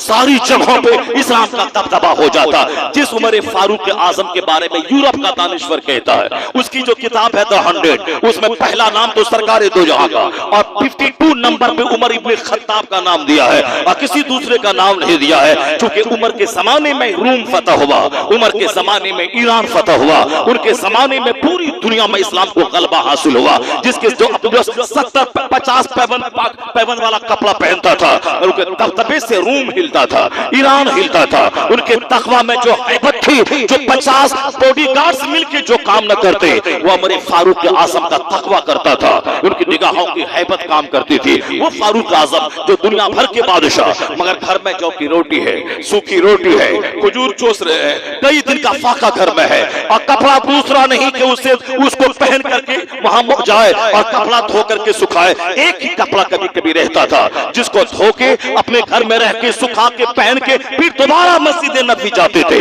जो करोड़ों मुसलमानों का बाताज बादशाह हो, उनके पास दूसरा कपड़ा ना होता था, वो कपड़ा धो दें और दूसरा कपड़ा पहन के मस्जिद नबी में हाजिर हो जाए। उनकी सादगी ने दुनिया को हिला के रख दिया, उनके तकवा ने दुनिया को ज़ेर कर दिया, उनके तकवा की हैबत ने रूम और ईरान के बादशाहों को ज़ेर कर दिया। इसलिए फारूक आज़म के ताल्लुक से जबरदस्त बातें आज यूरोप का दानिश्वर करता है। लेकिन ये शिया उस फारूक आज़म को गाली देता है, ये गासिब है, इन्होंने गसब कर लिया, इन्होंने मौला अली को खलीफा बनना था, उनको खलीफा बनने नहीं दिया, उनके हक को गसब कर लिया। अगर हम ईरान में पैदा होते तो हम भी राफिजियों की तरह फारूक आज़म को गाली देते। अगर हम हिंदुस्तान के लखनऊ के नवाब के घर में पैदा होते तो हम भी सिद्दीक़ अकबर जो खलीफत, जो अफजलुल बशर बादल अंबिया, नबियों के बाद सबसे अफजल इंसान है, हम उनको गाली देते। जिस तरह राफिजी शिया सिद्दीक़ अकबर को गाली देता है, उसी तरह हम भी देते, आप भी देते। अगर राफिजी घर में पैदा हो जाते, अगर शिया घर में पैदा होते, कितना बड़ा एहसान है अल्लाह का कि अल्लाह ने आपको, हमको, सबको किसी अमेरिका के यहूदी घर में पैदा नहीं किया, हिंदुस्तान के ब्राह्मण और राजपूत घर में नहीं पैदा किया, किसी शिया राफिजी कादियानी वहाबी देवबंदी नजदी के घर में नहीं पैदा किया। वरना हम भी बोलते फातिहा हराम, मिलाद हराम, जुलूस हराम, जलसा हराम, सीरत पाक के जलसे हराम, नियाज हराम, 11वीं का बकरा हराम, ये हम भी कहते, ये मुशरिक है, ये कबर पुजवा है, ये बिदअती है, ये गया गुजरा हुआ है, इसके पास अकल नहीं है, ये बिल्कुल निशान ढोने वाला, ये कबर पुजवा है। इनके पास न बड़ा मदरसा है, न बड़ा कॉलेज है, न ITI कॉलेज है, न PG कॉलेज है, इनके पास सिर्फ का है, ढोल है, धमाका है, चादर का जुलूस है, ये बिदअती है। मैं भी जी भर के बोलता, ये एहसान रब्बे आला का है जिसने मुझे न वहाबी घर में पैदा किया, न राफिजी घर में पैदा किया, न शिया घर में पैदा किया, न क्रिश्चियन घर में पैदा किया, न राजपूत घर में पैदा किया, न ब्राह्मण घर में पैदा किया। अब भी सजदा नहीं करेगा, अभी तू हुजूर की सुन्नत पे नहीं अमल करेगा, अभी तू मस्जिदों को आबाद नहीं करेगा। जिस अल्लाह ने तुझे बरहमन नहीं बनाया, राजपूत नहीं बनाया, कादियानी नहीं बनाया, शिया नहीं बनाया, तुम्हें वहाबी नहीं बनाया, देवबंदी नहीं बनाया, नजदी नहीं बनाया, तुम्हें अहले सुन्नत व जमात मसलक के आला हजरत के मानने वाले घर में पैदा किया। इसलिए एहसान मानूस अल्लाह का, इलाही अरबों एहसान कि तूने एक तरफा फजल करके मुझे मोमिन बनाया है। मेरा कोई रोल नहीं, मेरा कोई क्रेडिट नहीं, तूने मुझको मोमिन घर में पैदा करके, सुन्नी घर में पैदा करके मोमिन बनाया है। इतना सजदा कर, इतनी इबादत कर, इतनी नबी की सुन्नत पे अमल कर, इस कदर गुनाहों से बच कि एक दुआ तेरे दिल से निकले। मालिक जब इतना एहसान करके मुझको मोमिन बनाया है, सुन्नी बनाया है, तो एक एहसान और कर देना। बहुत सारे लोग कल सुन्नी थे, आज देवबंदी हो गए, बहुत से लोग सुन्नी थे, कादियानी हो गए, बहुत से लोग या नबी सलाम अलैह कहते थे, मरने से पहले पहले देवबंदी हो गए। जिस जो 50 साल नमाज पढ़ते रहे, आखिर में ईमान खराब हो गया। कोई लड़की की मोहब्बत में क्रिश्चियन हो गया, कोई लड़की की मोहब्बत में शिया हो गया, कोई दौलत और नौकरी की मोहब्बत में ईमान लुटा के काफिर हो गया। ए अल्लाह, बहुत सारे लोग मोमिन थे मेरी तरह, सुन्नी थे मेरी तरह, मगर नौकरी और छोकरी की मोहब्बत में काफिर हो गया, वह काफिर हो गया। ए अल्लाह, मुझे काफिर मत बनाना। मर जब इतना बड़ा एहसान किया है, ईमान दिया है, तो मरते वक्त ईमान सलामत रखना। और अपने हक़ से जब मुझे मोमिन बनाया है, तो ईमान की हालत में मौत देकर मुस्तफा के पड़ोस में जन्नत में जगह अता फरमा।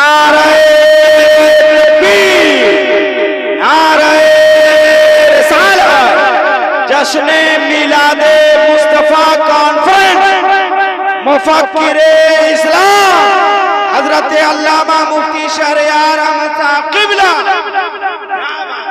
चूंकि मैं इस पॉइंट पे गौर ही नहीं करता हूं, क्योंकि हमने सोचना ही छोड़ दिया। जब सोचेंगे नहीं तो बड़ी बात दिमाग में कहां से पैदा होगी। इसलिए अल्लाह की नेमतों पे गौर कीजिए कि अल्लाह ने मुझको कितनी बड़ी दौलत दी है। जितनी बड़ी दौलत अमेरिका के प्रेसिडेंट के पास नहीं है, जितनी बड़ी दौलत हिंदुस्तान के प्रधानमंत्री के पास नहीं है। ऐसा नहीं कि मैं आज मोमिन हो तो हमेशा मरते दम तक मोमिन ही रहूंगा, नहीं नहीं। यहाँ तो हमने अपनी आंखों के सामने तमाशे देखे हैं। जिस गाँव में या नबी सलाम अलैह होता था, आज वो गाँव में या नबी सलाम अलैह पे पहरा है। जिस गाँव के लोग जुलूस निकालते थे, आज उस गाँव में जुलूस पे पहरा है। जो लोग अजान में हुजूर का नाम सुन के अंगूठा चूमते थे, आज अंगूठा चूमने वालों को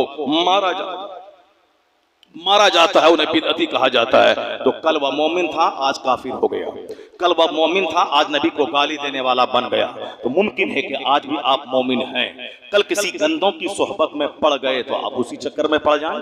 अल्लाह ने कर ऐसा कभी हो, लेकिन ये तो पॉसिबिलिटी है, इम्कान है कि ऐसा हुआ।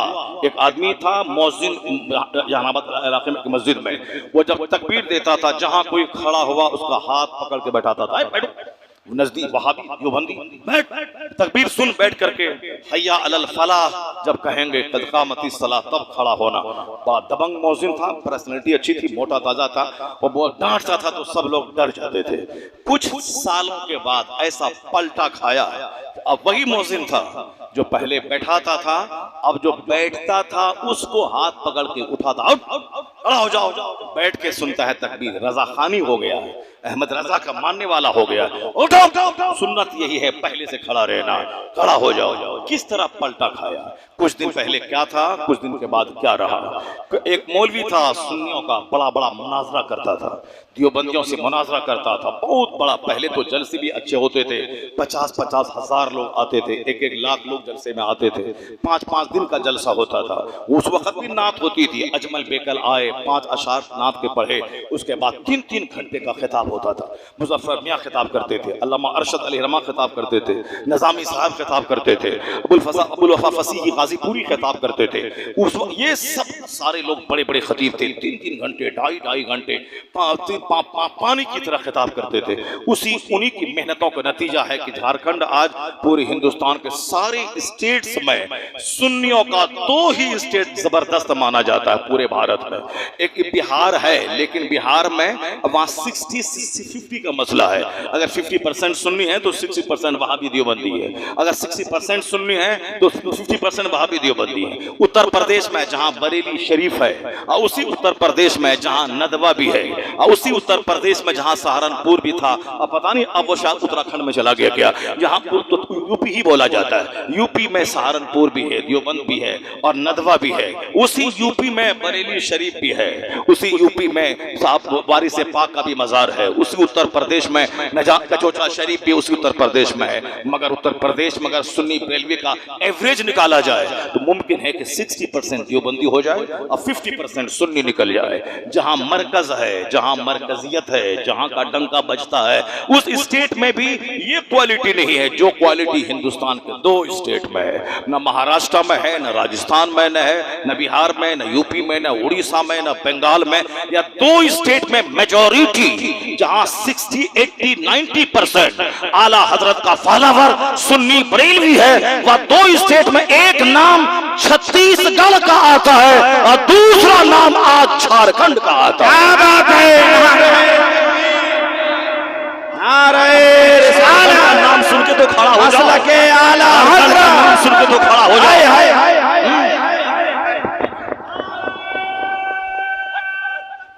क्या हाय हाय हाय हाय या रसूल अल्लाह, सुभान अल्लाह, सुभान अल्लाह। अभी हिंदुस्तान में सबसे ज्यादा जलसे इसी झारखंड में होते हैं, सबसे ज्यादा जलसे इसी झारखंड में होते हैं। और आज बड़ी खुशी की बात है कि हिंदुस्तान के सारे बड़े बड़े जलसों और कॉन्फ्रेंसों में जिस इलाके के नात खानों की नुमाइंदगी है वो झारखंड कहलाता है, और उस झारखंड में मधुपुर और गिरिडीह का इलाका कहलाता है। इसी इलाके के शायर बरेली के मंच पे चमकते हैं, बंबई के मंच पे नाथखानी के हीरो बनते हैं। वो इसी गिरिडीह के, इसी मधुपुर के, मधुपुर पुराना गिरिडीह है, यह कदीम इलाका। जैसे पूर्णिया से निकला किशनगंज, पूर्णिया से निकला अररिया, पूर्णिया से निकला कटिहार, पूर्णिया से निकला दूसरा डिस्ट्रिक्ट, उस कदीम पूर्णिया अगर बोला जाए, ये चारों 5 डिस्ट्रिक्ट में शामिल होते हैं। तो कदीम गिरिडीह में यह डिस्ट्रिक्ट भी शामिल होता है, जो इसकी तहजीब, इसका कल्चर एक जैसा होता है। अगर हबीबुल्लाह फैजी है तो इसी इलाके का है, और साहब दूसरे जितने बड़े बड़े नातखा हैं वह सब इसी इलाके के हैं। अगर तुम नमाजी बन गए और तकरीर ज्यादा सुनने लगे, तेरी मस्जिदें आबाद हो गई, तो याद रख जिस तरह तेरा अकीदा मुस्तहकम है और अमल भी अगर मुस्तहकम हो गया तो लोग यही चर्चा करेंगे। शायर देखना हो तो झारखंड जाओ, जलसा देखना हो झारखंड जाओ, अगर सुन्नियत देखनी है झारखंड जाओ, और अगर मस्जिदों की आबादी देखनी है तो झारखंड चले जाओ। इस कदर नमाज़ें पढ़ के बता दे, इस कदर नमाज़ें पढ़ के बता दे, नमाज पढ़ के बता दे कि मैं जुलूस भी निकालता हूँ, नमाज भी पढ़ता हूँ, मैं जुलूस मैं फातिहा भी दिलाता हूँ, मैं रोजे भी रखता हूँ। वरना ये मुझ पर इल्जाम लगाता है, इसको सिर्फ गौ से पाक का बकरा चाहिए, इसको रोजे से मतलब नहीं, इसको सिर्फ 12 का जुलूस चाहिए, इसको नमाज से कोई मतलब नहीं। नमाज पढ़ना फर्ज आजम है, नमाज छोड़ करके जुलूस निकालना यह नफल नेकी है, नफल नेकी काम नहीं आएगी। वो इस तरह की बात है, मुझ पर इल्जाम लगाता, और इल्जाम में दम भी है, ये बात सही भी है। हम लोग जुलूस निकालते हैं, जुलूस में सारे लोग शरीक हो गए, नया कपड़ा पहना, नक्शे नालेन पेशानी पे लगाया, अमामा बांधा, टोपी लगाया, साहब नया कपड़ा पहना। पहले तो ईद मिलादुन नबी में कोई नया कपड़ा नहीं पहनता था, पहले तो सारे लोग ईद कब मिलादुन नबी का त्यौहार आया कब गया गांव सुन्नियों को पता नहीं चलता था। यह तो एहसान इन आलिमों का है जो बोल बोल कर ईद मिलादुन नबी, ईद मिलादुन नबी, ईद मिलादुन नबी कह करके पहले ये लोग जो खुद जुलूस में निकले, अपने मदरसों को बच्चों को लेकर निकला, पब्लिक मजाक उड़ाती थी, ये क्या 50 बच्चे को लेकर निकले हैं, लोगों के सामने अच्छा लगता है क्या आपको? मगर ये सब की बात सुनते रहे, मजनू बनकर काम करते रहे। 50 साल के अंदर वो दिन आया कि जो मजाक उड़ाता था वही सबसे आगे रहता है, और वही सबसे पहले सोशल मीडिया में फोटो खिंचवाता है, और फोटो शेयर करता है और बोलता है इतने सारे लोग मेरे पीछे हैं, मैं अगले साल असेंबली के इलेक्शन में उठने वाला हूं, इतने सारे लोग मेरे पीछे, जबकि कोई उनके पीछे नहीं है। वो अपने मन से आगे चला गया है, अपने मन से फोटो खिंचवा रहा है, अपने मन से मीडिया वाले को बुलाया है, जबकि कोई उसकी बात नहीं मानता है। मगर अब कौन उसको मना करे, कौन बोले उसको कि भागो यहाँ से, तुम पहले मजाक उड़ाता था और अभी बोलता है कि सारे लोग हमारे साथ में, पार्टी वाले को दिखलाता है तुम फोटो खिंचवा के हमको टिकट दीजिए कांग्रेस पार्टी से, इतने सारे लोग हमारे मानने वाले हैं। चाहे मकसद जो भी हो, मगर कल मजाक उड़ाने वाला आज 25 लाख की कार खरीद कर जुलूस के आगे आगे चल रहा है, जुलूस में निकल रहा है। पहले मजाक उड़ाने वाला, और आज पूरे हिंदुस्तान के छोटे बड़े शहर देहात हर कस्बात में जुलूस निकलते हैं। मालूम है एक तरफ नदवा वाले ने इसको दबाना चाहा, सहारनपुर वाले ने दबाना चाहा, अलीगढ़ के मॉडर्न पढ़े लिखे लोगों ने दबाना चाहा, और बहुत सारे लोगों ने हासिदीन ने दबाना चाहा। मगर मेरा शेर अहमद रजा खान 100 साल पहले कहा था, खाक हो जाए अदू जलकर मगर हम तो रजा तुम में जब तक दम है जिक्र उनका सुनाते जाएंगे। फर्श वाले तेरी शौकत का उलू क्या जाने, खुसरवा अर्श पे उड़ता है फरेरा तेरा, अर्श पे ताजा छेड़छाड़, फर्श पे तुरफा धूमधाम, कान जिधर लगाइए तेरी ही दास्तान है। तू जिंदा है वल्ला, तू जिंदा है वल्ला, मेरे चश्मे आलम से छुप जाने वाले। रजा ने ईद मिलादुन नबी का नारा 100 साल पहले दिया था, मगर लोगों ने 12 वफात कहना शुरू किया, मगर 12 वफात का कल्चर आज दब गया। ईद मिलादुन नबी का कल्चर आज सामने है। रमेश बोलता है स्कूल बंद है, ईद मिलादुन नबी की छुट्टी है। उमेश कहता है कचहरी बंद है, ईद मिलादुन नबी की छुट्टी है। विलियम बोलता है बैंक बंद है, ईद मिलादुन नबी की छुट्टी है। पहले सुन्नी 12 वफात कहता था, आज रमेश ईद मिलादुन नबी बोल रहा है, उमेश ईद मिलादुन नबी बोल रहा है, राकेश ईद मिलादुन नबी बोल रहा है, अमेरिका का प्रेसिडेंट ईद मिलादुन नबी बोल रहा है, हिंदुस्तान के मोदी जी ईद मिलादुन नबी बोल रहे हैं। यह इस बात की दलील है कि रजा की तहरीक को लोगों ने कमजोर करना चाहा। इश्क़ रिसालत की तहरीक थी, सारी तहरीकें कमजोर हो गई। इश्क़ रिसालत की तहरीक का जादू सबके सर चढ़ के बोलने लगा। अब क़यामत तक जब तक हिंदुस्तान में रजिस्टर में ईद मिलादुन नबी लिखा जाएगा, बैंक में, कचहरी में, स्कूल में, हर दफ्तर में, ये एहसान इमाम अहमद रजा बरेलवी का माना।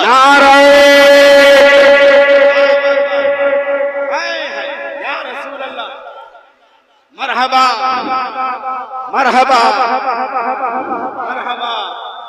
जब इतना बड़ा एहसान, बस सुने आप तकरीर, मैं 2-3 पॉइंट सिर्फ कहना चाहता हूँ। 3 पॉइंट को आप गिरह बांध के आप रख लें। बातें तो बेशुमार बातें इशारे में आ जाती हैं, लेकिन ओपनली खुल्लम खुल्ला 3 पॉइंट आपके सामने मैं रखता हूं। तीनों को सुन करके आप जाएं और गिरह बांध लें। तकरीर वही है जो आदमी अपनी जिंदगी में प्रैक्टिकल में उतारने की कोशिश करे। वो गौर करे कि सिर्फ बोलने की चीज नहीं है, बल्कि समझने की और अपनी जिंदगी में नाफिज करने की चीज है।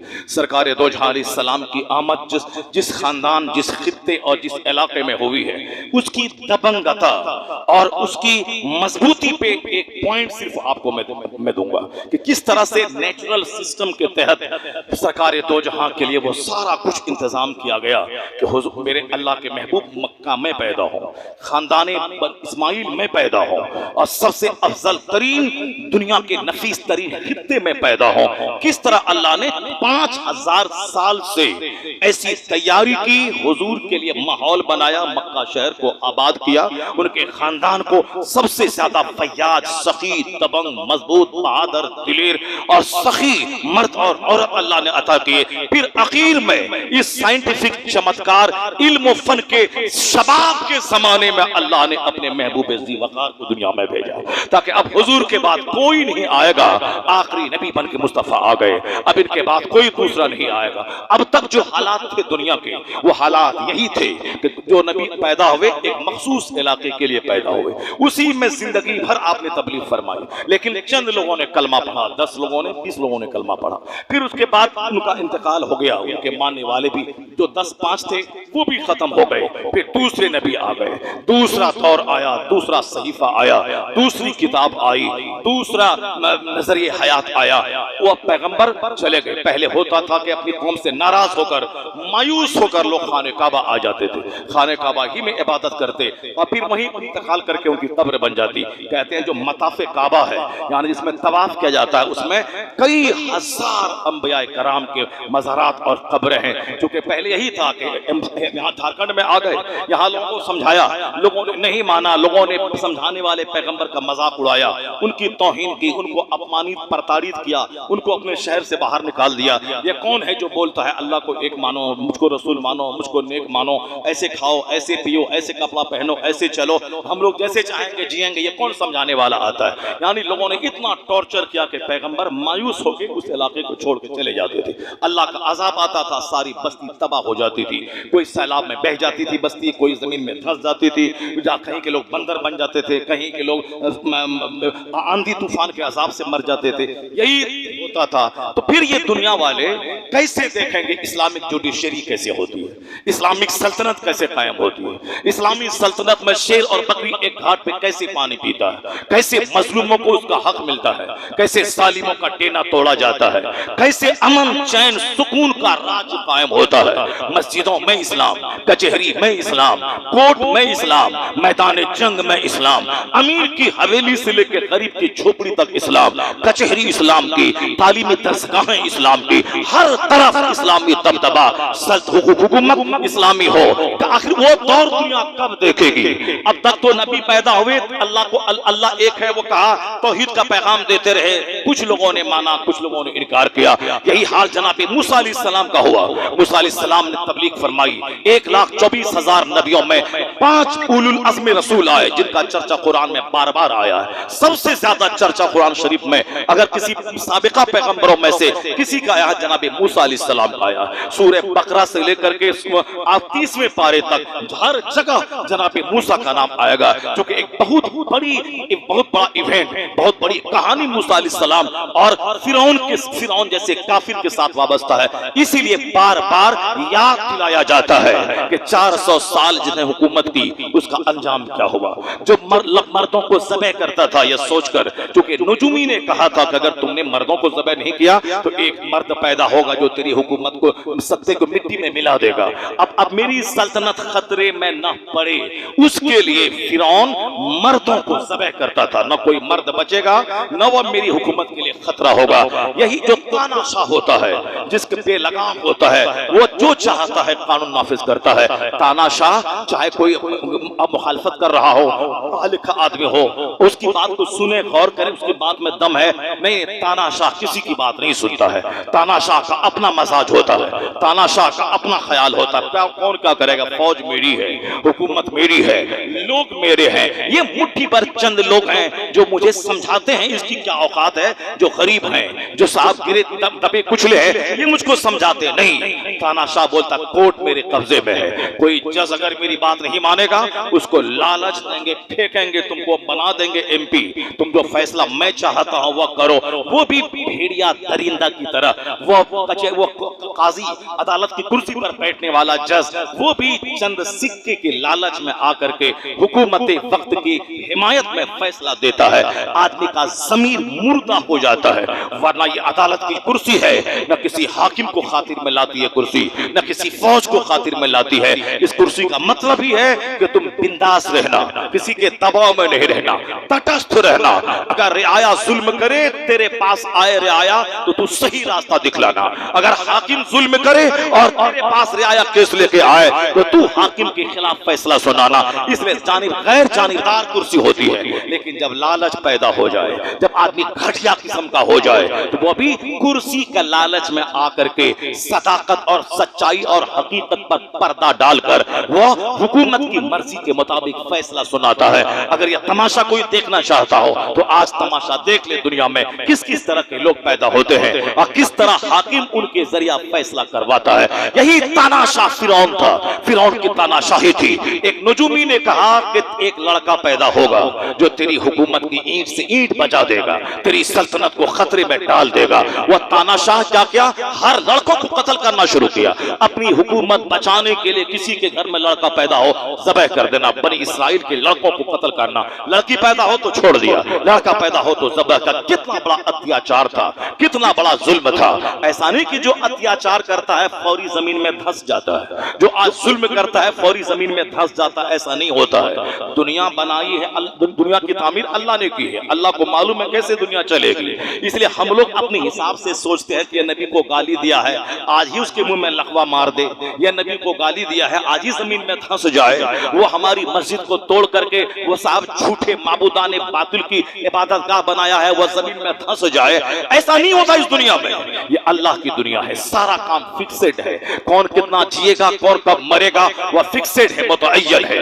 किनको कितनी रोजी मिलेगी यह फिक्सेड है। कौन कितनी रोजी खाएगा दुनिया में, ये मुतअय्यन है। इसे वक्त भी मुतअय्यन है, मौत भी मुतअय्यन है, जिंदगी भी मुतअय्यन है, रोजी भी मुतअय्यन है। तो मौत से डरना नहीं है। जिस दिन मौत का वक्त आएगा कोई ना आपको बचा पाएगा ना कोई मुझको बचा पाएगा। इसलिए इस बात के लिए हमेशा मुतमईन रहे, मौत से डरे मत कि अगर बीमार पड़ गए तो मर जाऊंगा। नहीं नहीं, हाँ बीमार रहेंगे तो 10 साल बीमार रह सकें और बात है, लेकिन मौत उसी वक्त आएगी जब वह वक्त मऊद आएगा, जो मुकर्ररा वक्त आएगा। चूंकि अल्लाह का पैगाम है फैज़ा जा अजलहुम ला यस्तखिरून साअतन वला यस्तक़दिमून। जब मौत का वक्त आएगा तो एक लम्हा भी ना आगे होगा ना पीछे होगा। अभी तो 1:04 हुए हैं, अभी 2 बजे मैं तकरीर खत्म करूंगा।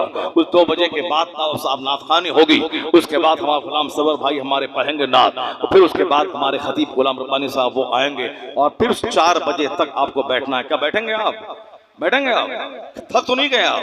परेशान? तकरीर हुई कहाँ? अभी तो बस एक तमहीद थी, तमहीद हुई है। तमहीद का मतलब है कि एक इस्लामी मजाज देना, इस्लामी सोच समझ पैदा करना, वही है। बाकी टू दी पॉइंट तकरीर जो सरकार की सीरत पे मुझको बयान करनी है, वो तकरीर मैंने शुरू कहाँ किया है, उसी का स्टार्टिंग पॉइंट अभी मैं शुरू कर रहा हूँ। जो 3 बात करना चाहूँ, 3 बात तो मुश्किल है, नहीं हो पाएगी, अलबत्ता 2 बात तो जरूर हो जाएगी। वो 2 बात जरूर सुन के जाए, घबराएं मत। देखिए हमारे वो बाबा 3-4 बाबा बीच से उठ करके जा रहे हैं, बेचारे को पेशाब लग गया होगा, वो जा रहे हैं, ठीक है जाएं, बूढ़े लोग हैं। जवान के जाने से मुझको गुस्सा आता है। वो बेचारा 80 साल उसकी उम्र हो गई, उनका गुर्दा मसाना कमजोर हो गया, वो 2-4 घंटे के बाद पेशाब करना चाहिए, उनको जाना चाहिए, वो जाते हैं। लेकिन जो जवान है इनका गुर्दा क्यों कमजोर हो गया, इनका मसाना क्यों कमजोर हो गया, ये क्यों हर 1 घंटे के बाद उठ के जाना चाहता है। झट से पैंट खोला, खड़े खड़े पेशाब कर दिया। ये जानवर की तरह, जानवर में और इसमें क्या फर्क रहा। ढीला ढाला पैंट पहना करो ताकि बैठ के पेशाब करो, और पेशाब का कतरा पैंट में न लगे, वरना बाप का जनाजा है, बेटा एयरपोर्ट उतरा, दौड़े आया, जनाजा खड़ा है, लोग दूर दराज से चल के आए हैं, अब इनके पैंट में तो पेशाब लगा हुआ है। चूंकि एयरपोर्ट में पेशाब किया था खड़े खड़े, 2-4 कतरा इधर लगा है, उधर लगा, वो नहाएगा, अब वो नहाएगा, वह सारे लोग जनाजे में खड़े हैं, वो उसी हालत में, नापाक हालत में या तो खड़ा हो जाता है या जनाजे की नमाज के बाहर वह हाथ जोड़ के खड़ा होता है, नहीं मैं नहीं जा पाऊंगा, नहाने में आधा घंटा लगेगा, लोग इंतजार नहीं कर पाएंगे, इसीलिए वह हाथ जोड़ के किनारे खड़ा रहता है। बाप का जनाजा है, बेटा जनाजे में शरीक नहीं हो पाता है। क्यों तुमने ऐसी फिल्मी कल्चर की पैरवी की, क्यों ऐसा लिबास पहना? हम लोग भी तो आदमी हैं, हम लोग भी तो दुनिया में जीते हैं, न गुटखा खाते हैं, न खैनी खाते हैं, न बीड़ी पीते हैं, न सिगरेट पीते हैं, फिर आखिर 10-10 घंटे तक पेशाब नहीं लगता है कि कैसा गुर्दा है, कैसा मसाना है। जो पिच पिच करेगा, खाएगा गुटखा, खाएगा पिच करेगा, गुटखा खाएगा पिच करेगा, बेसिन को नापा कर देगा, घर को नापा करेगा, घर के कोने को नापा कर देगा।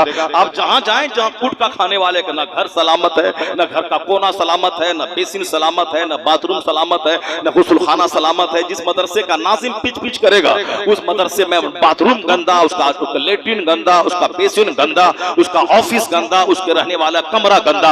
अल्हम्दुलिल्लाह मेरे कमरे में चले जाएं, जहां जिस रूम में रहता हूं, कहीं पिच पिच नहीं है। मेरे दफ्तर चले जाएं, कहीं पिच पिच नहीं है।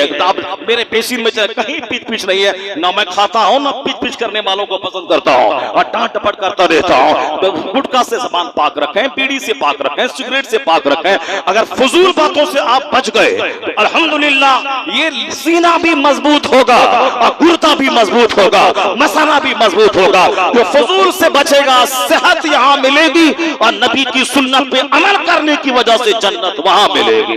सेहत चाहिए, मुस्तफा की सुन्नत पे अमल कीजिए, और घर में सुकून चाहिए, मुस्तफा की सुन्नत पे अमल कीजिए।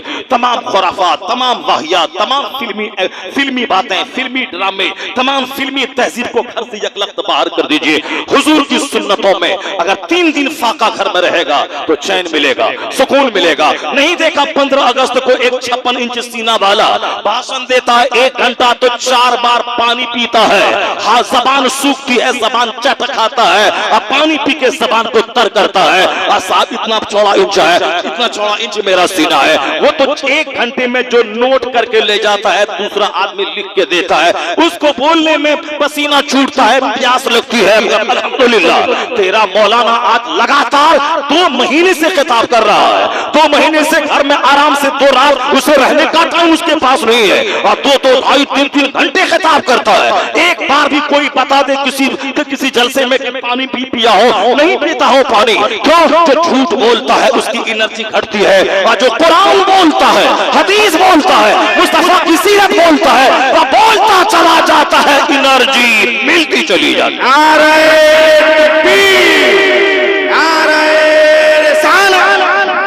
जश्न मिलादे मुस्तफा कॉन्फ्रेंस हजरत अल्लामा मुफ्ती शहरयार अहमद साहब क़िबला।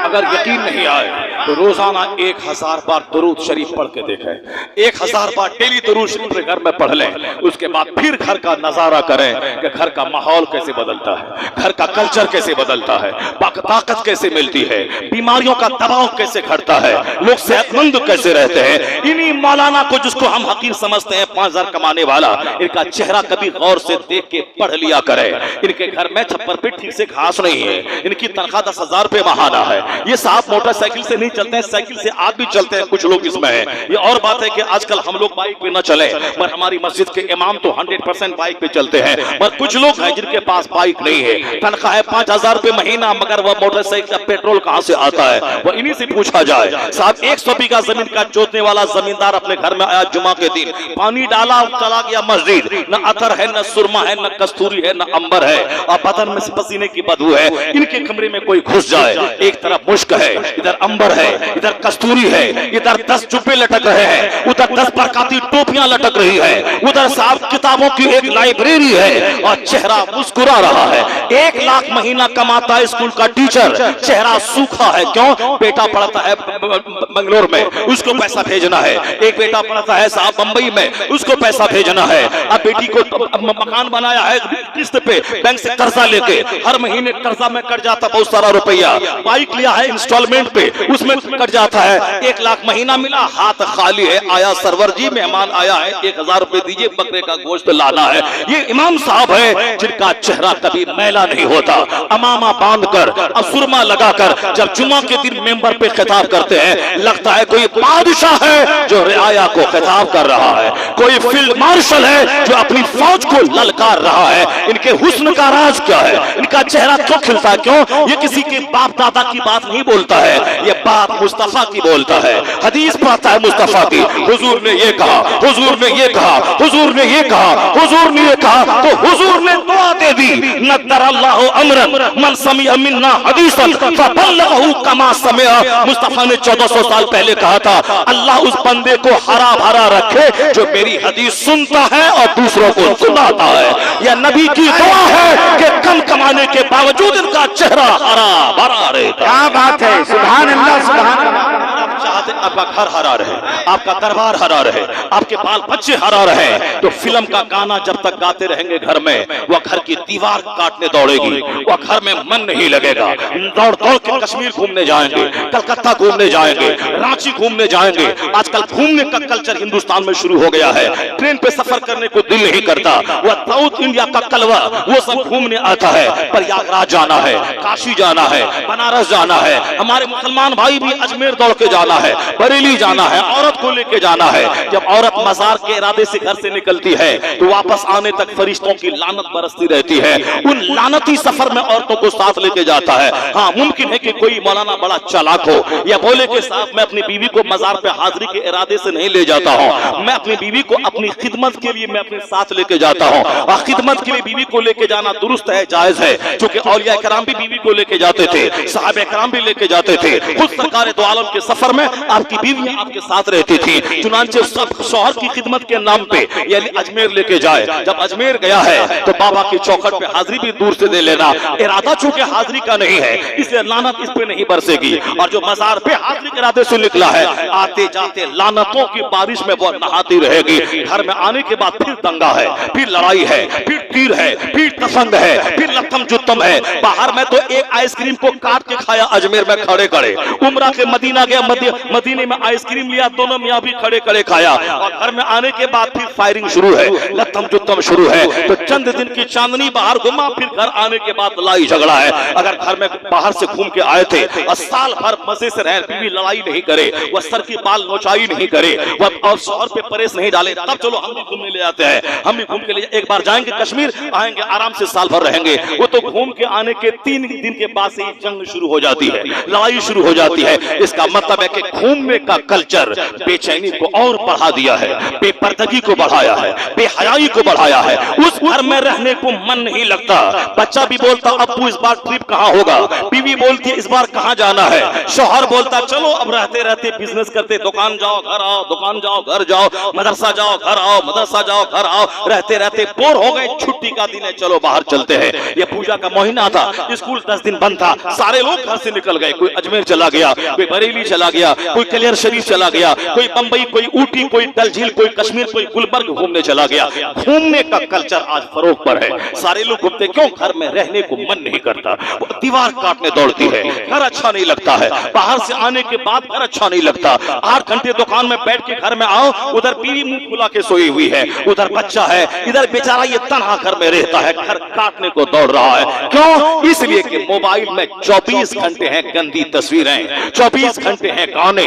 जिस घर में 24 घंटे में 10 घंटा गाना होगा, फिल्म के नाचने वालों का डायलॉग होगा, जहां गेम होगा, जहां कार्टून खेला जाएगा, जहां गाने गाए जाएंगे, जहां मुस्तफा की सुन्नतों का कत्ल होगा, जहां चड्डी और हाफ पैंट पहनकर लोग घर से बाहर जाएंगे, जहां शादी ब्याह में धमाल मचेगा, नाच गाना होगा, मौलाना चीखता रहे, मौलाना का काम यही है। मगर हमें घर में शादी वैसी करनी है जैसे अमिताभ बच्चन के घर में शादी होती है, जैसे आमिर खान के घर में शादी होती है, जिस घर में 24 घंटे नाच हो, गाना हो, फिल्में हो, गंदी तस्वीर हो, फिर गांधी नेहरू नेता की बात हो, कभी न मुस्तफा की बात हो, कभी न कुरान की बात हो, न हदीस की बात हो। जिस मुस्तफा के सदके में मैं पैदा हुआ, जमीन मिली, आसमान मिला, सारी कायनात मिली और हमें जन्नत मिलेगी, उस मुस्तफा का कोई चर्चा घर में सुबह से शाम तक नहीं है। वह कुरान जो कुरान अल्लाह के महबूब पे नाजिल हुआ, जो सबसे बड़ी किताब है, जिसमें निज़ाम हयात है, 24 घंटे गुजर जाते, न बीवी पढ़ती है, न बेटी पढ़ती है, न बेटा पढ़ता है, न मैं पढ़ता हूँ। और घर में कहा बेटा आया अलग मोबाइल लेके बैठ गया, बीवी आई अलग मोबाइल लेके बैठ गई, शौहर आया अलग मोबाइल लेके लेट गया। जिस घर में गाना होगा वहां दिल कैसे लगेगा, जहाँ गंदी फिल्में होंगी वहां दिल कैसे लगेगा, जहाँ बाप बेटा बीवी बेटियां वह सब अलग अलग बॉयफ्रेंड और गर्लफ्रेंड से दिल लगाए, वहां कैसे सुकून मिलेगा।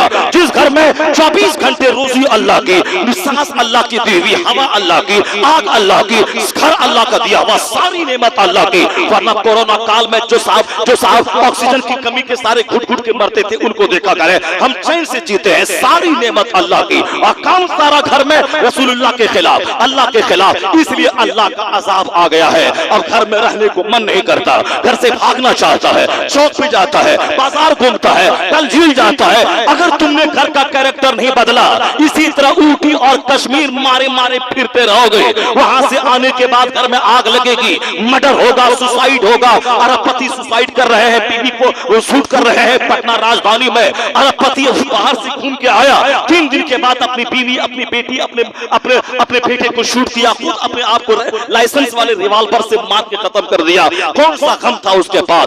गम रहा होगा। दूर से देखने में लगता है बड़ा अच्छा घर है, अच्छा पोर्टिको है, अच्छा पीओपी है, अच्छा इंटीरियर डेकोरेशन है, शानदार गाड़ी है। अंदर दीवार में कान लगाएगा, कराहने की आवाज है, वहां रोने की आवाज है, लड़ाई झगड़े की आवाज है, जिंदगी से तंग आके जहर खाने के प्लान बनाने की आवाज है। ये अजाब है अल्लाह का कि अपना घर अच्छा नहीं लगता।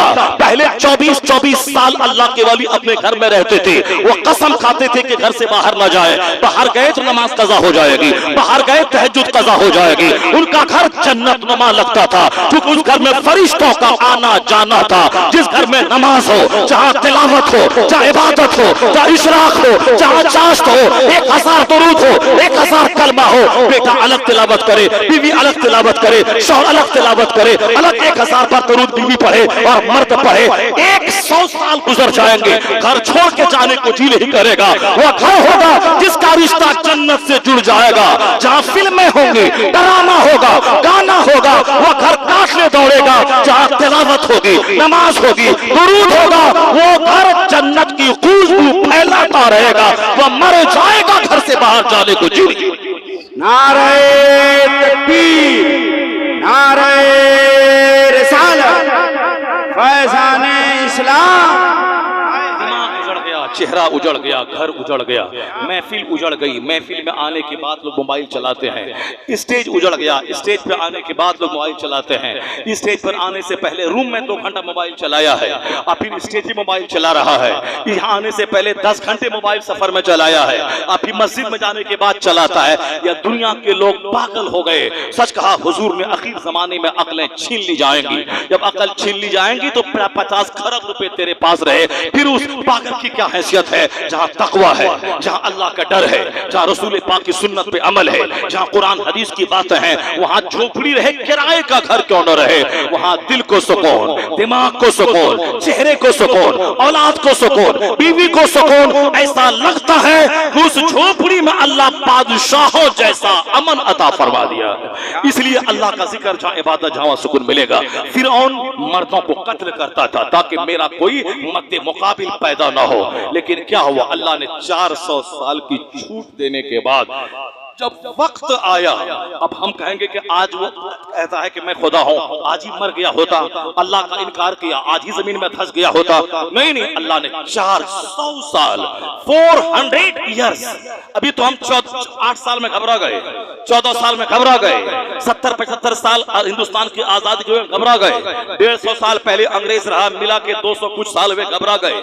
या 200 साल को माइनस करना, इससे पहले 1000 साल तक मुस्तफा का गुलाम कलमा पढ़ने वाला इस महान भारत पे शासन करता रहा। तो जो अल्लाह 1000 साल हमको अता किया है और आज 200 साल से दूसरा आ गया है, कहां 1000 साल, कहां 200 साल, इसमें क्या होगा? मैं फिरौन अल्लाह के नजदीक 400 साल 4 सेकंड है। इसलिए कभी आप घबराएं मत, उजलत और जल्दबाजी से काम नहीं लें। वो गाली दिया मुस्तफा को, कुछ नहीं हो रहा है। वो गाली देता इस्लाम को, कुछ नहीं हो रहा है। वो इस्लाम मिटाने की बात कर रहा, कुछ नहीं हो रहा। कुछ कैसे होगा?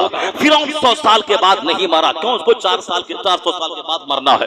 लोग कहते 200 साल में क्यों नहीं मरा? नहीं मरेगा, 400 साल के बाद मरना है। और कब मरना है? जब वह आखिरी चरम सीमा पे पाप पहुंच जाए। अल्लाह के पैगंबर जनाब मूसा को मारने का प्लान बनाया, उनका पीछा किया।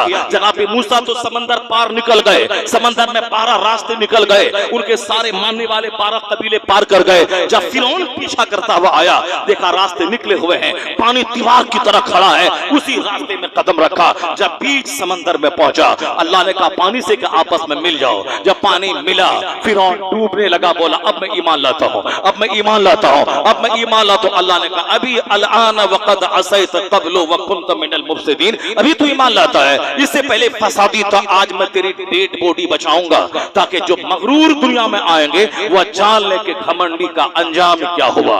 आज 3,000 साल के बाद फिरौन की सूखी हुई लाश हड्डी की सूरत में मिस्र के म्यूजियम में आज तक मौजूद है। दुनिया भर के लोग देखने जाते हैं। ये वही फिरौन मिस्र है जिन्होंने खुदाई का दावा किया था। लाश सड़ी हुई सूखी हड्डी की सूरत में आज तक मौजूद है। तो वक्त आएगा तब फिरौन गया, फिरौन मर गया, जलील हो गया, मगर मूसा अलैहिस्सलाम का चर्चा आज भी दुनिया में है, हर महफिल में है, हर खिताब में है। जुल्म मर जाता है, सब्र जिंदा रहता है। आज मुस्तफा का चर्चा हर घर में है। 4 लोगों ने पहले कलमा पढ़ा था, लेकिन 1500 साल में 200 करोड़ नाम के साथ लफ्ज़ मोहम्मद जुड़ा हुआ है। मोहम्मद इब्राहिम, मोहम्मद अहमद, मोहम्मद समर, मोहम्मद कमर, ये 200 करोड़ मोहम्मदी फौज। पहला दिन एक नाम है मोहम्मद इब्ने अब्दुल्लाह का। कलमा पढ़ने 4 लोगों ने, आपकी बीवी ने, आपके गुलाम ने, चचाजाद भाई ने, आपके दोस्त सिद्दीक अकबर ने, ये 4 लोग हैं जो आपका कलमा पढ़ा। दुश्मनी बढ़ गई, खूब दुश्मनी बढ़ी। मार देंगे जो कलमा पढ़ेगा, फांसी पे लटका देंगे जो कलमा पढ़ेगा, उसे आग में सुला देंगे जो कलमा पड़ेगा। उधर दुश्मनी बढ़ती गई, 4 आदमी 4000 में बदल गया। दुश्मनी बढ़ती गई, 4000 4 लाख में बदल गया। दुश्मनी बढ़ती रही, 4 लाख 4 करोड़ में बदल गया। दुश्मनी बढ़ती गई, 4 करोड़ 40 करोड़ में बदल गया।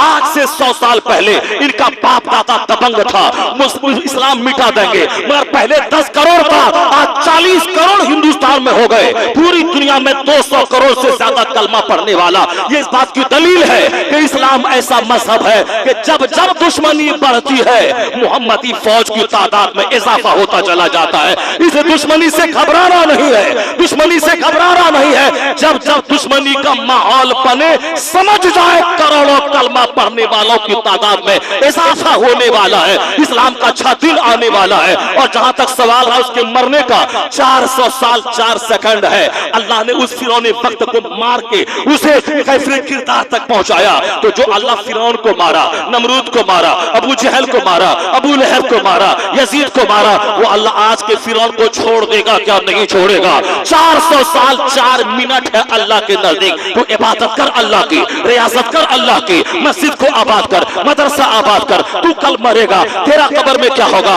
मैदानी महशर में क्या होगा, अपने बारे में सोच, इस्लाम के बारे में सोचना छोड़ दे। इस्लाम का कानून तो यही है, जब जब दुश्मनी बढ़ेगी, मुस्तफा के मानने वालों की तादाद बढ़ेगी, और जब दुश्मनों को अल्लाह छूट देगा और जब पकड़ेगा उसकी बुनियाद काट के रख देगा।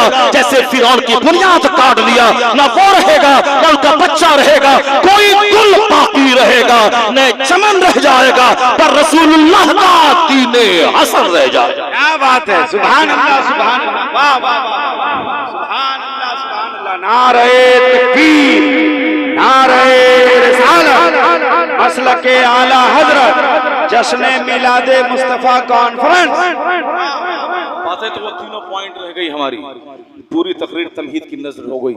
वो तीनों पॉइंट रहने दीजिए, इंशाअल्लाह अगले साल इससे ज़्यादा खूबसूरत जलसा होगा। पूरे मधुपुर और गिरिडीह इलाके का सबसे खूबसूरत जलसा आज का हो गया। सुभान अल्लाह, माशाअल्लाह। इतने बड़े खित्ते ज़मीन पर लोगों का फैल जाना, मर्दों के मुकाबले में माँ बहन बेटियों का भी कसीर तादाद में आना, और शुरू ही में हमारे गुलाम सरवर से पहले 2 घंटे की ज़बरदस्त तकरीर का हो जाना और सारे नौजवानों का सुन लेना, समझ लें कि पिछले 20 साल का सबसे क्रीम जलसा आज का जलसा आपका हो गया। अल्लाह ताला इस जलसे को कबूल फरमा ले और इस जलसे के सदक़े में इस गाँव पर रहमत और नूर की बारिश बरसा दे। यहाँ के सारे लोगों को आपस में इत्तेहाद और इत्तेफाक अता फरमा दे। आलिमों की इज्जत करने, महफिलों की इज्जत करने, नेक लोगों की इज्जत करने की तौफीक अता फरमा दे। अल्लाह ताला हमारे इस जलसे के सदक़े में जो बलाएं मेरी बदअमली की वजह से आसमान से ज़मीन पे आने वाली थीं, इस जिक्र महबूब के सदक़े में अल्लाह उन सारी बलाओं को टाल दे, उन सारी मुसीबतों को दूर फरमा दे। हम सबों को ईमान की हालत में अच्छी मौत अता फरमाए और मरने के बाद सरकार दो जहां की शफाअत से जन्नतुल फिरदौस अता फरमाए। आमीन व आखिरु दाअवाना अनिल हम्दुलिल्लाहि रब्बिल आलमीन। एक बार मेरे साथ मिलकर जोर से हाथ उठा के पढ़ें, ला इलाहा इल्लल्लाह, और जोर से मुंह खोल के ला इलाहा इल्लल्लाह, और सीना खोल के ला इलाहा इल्लल्लाह बोले। अस्तगफिरुल्लाह अस्तगफिरुल्लाह अस्तगफिरुल्लाह रब्बी मिन कुल्लि ज़ंबिन व अतूबु इलैह। ला इलाहा इल्लल्लाह मुहम्मदुर रसूलुल्लाह सल्लल्लाहु अलैहि व आलिहि।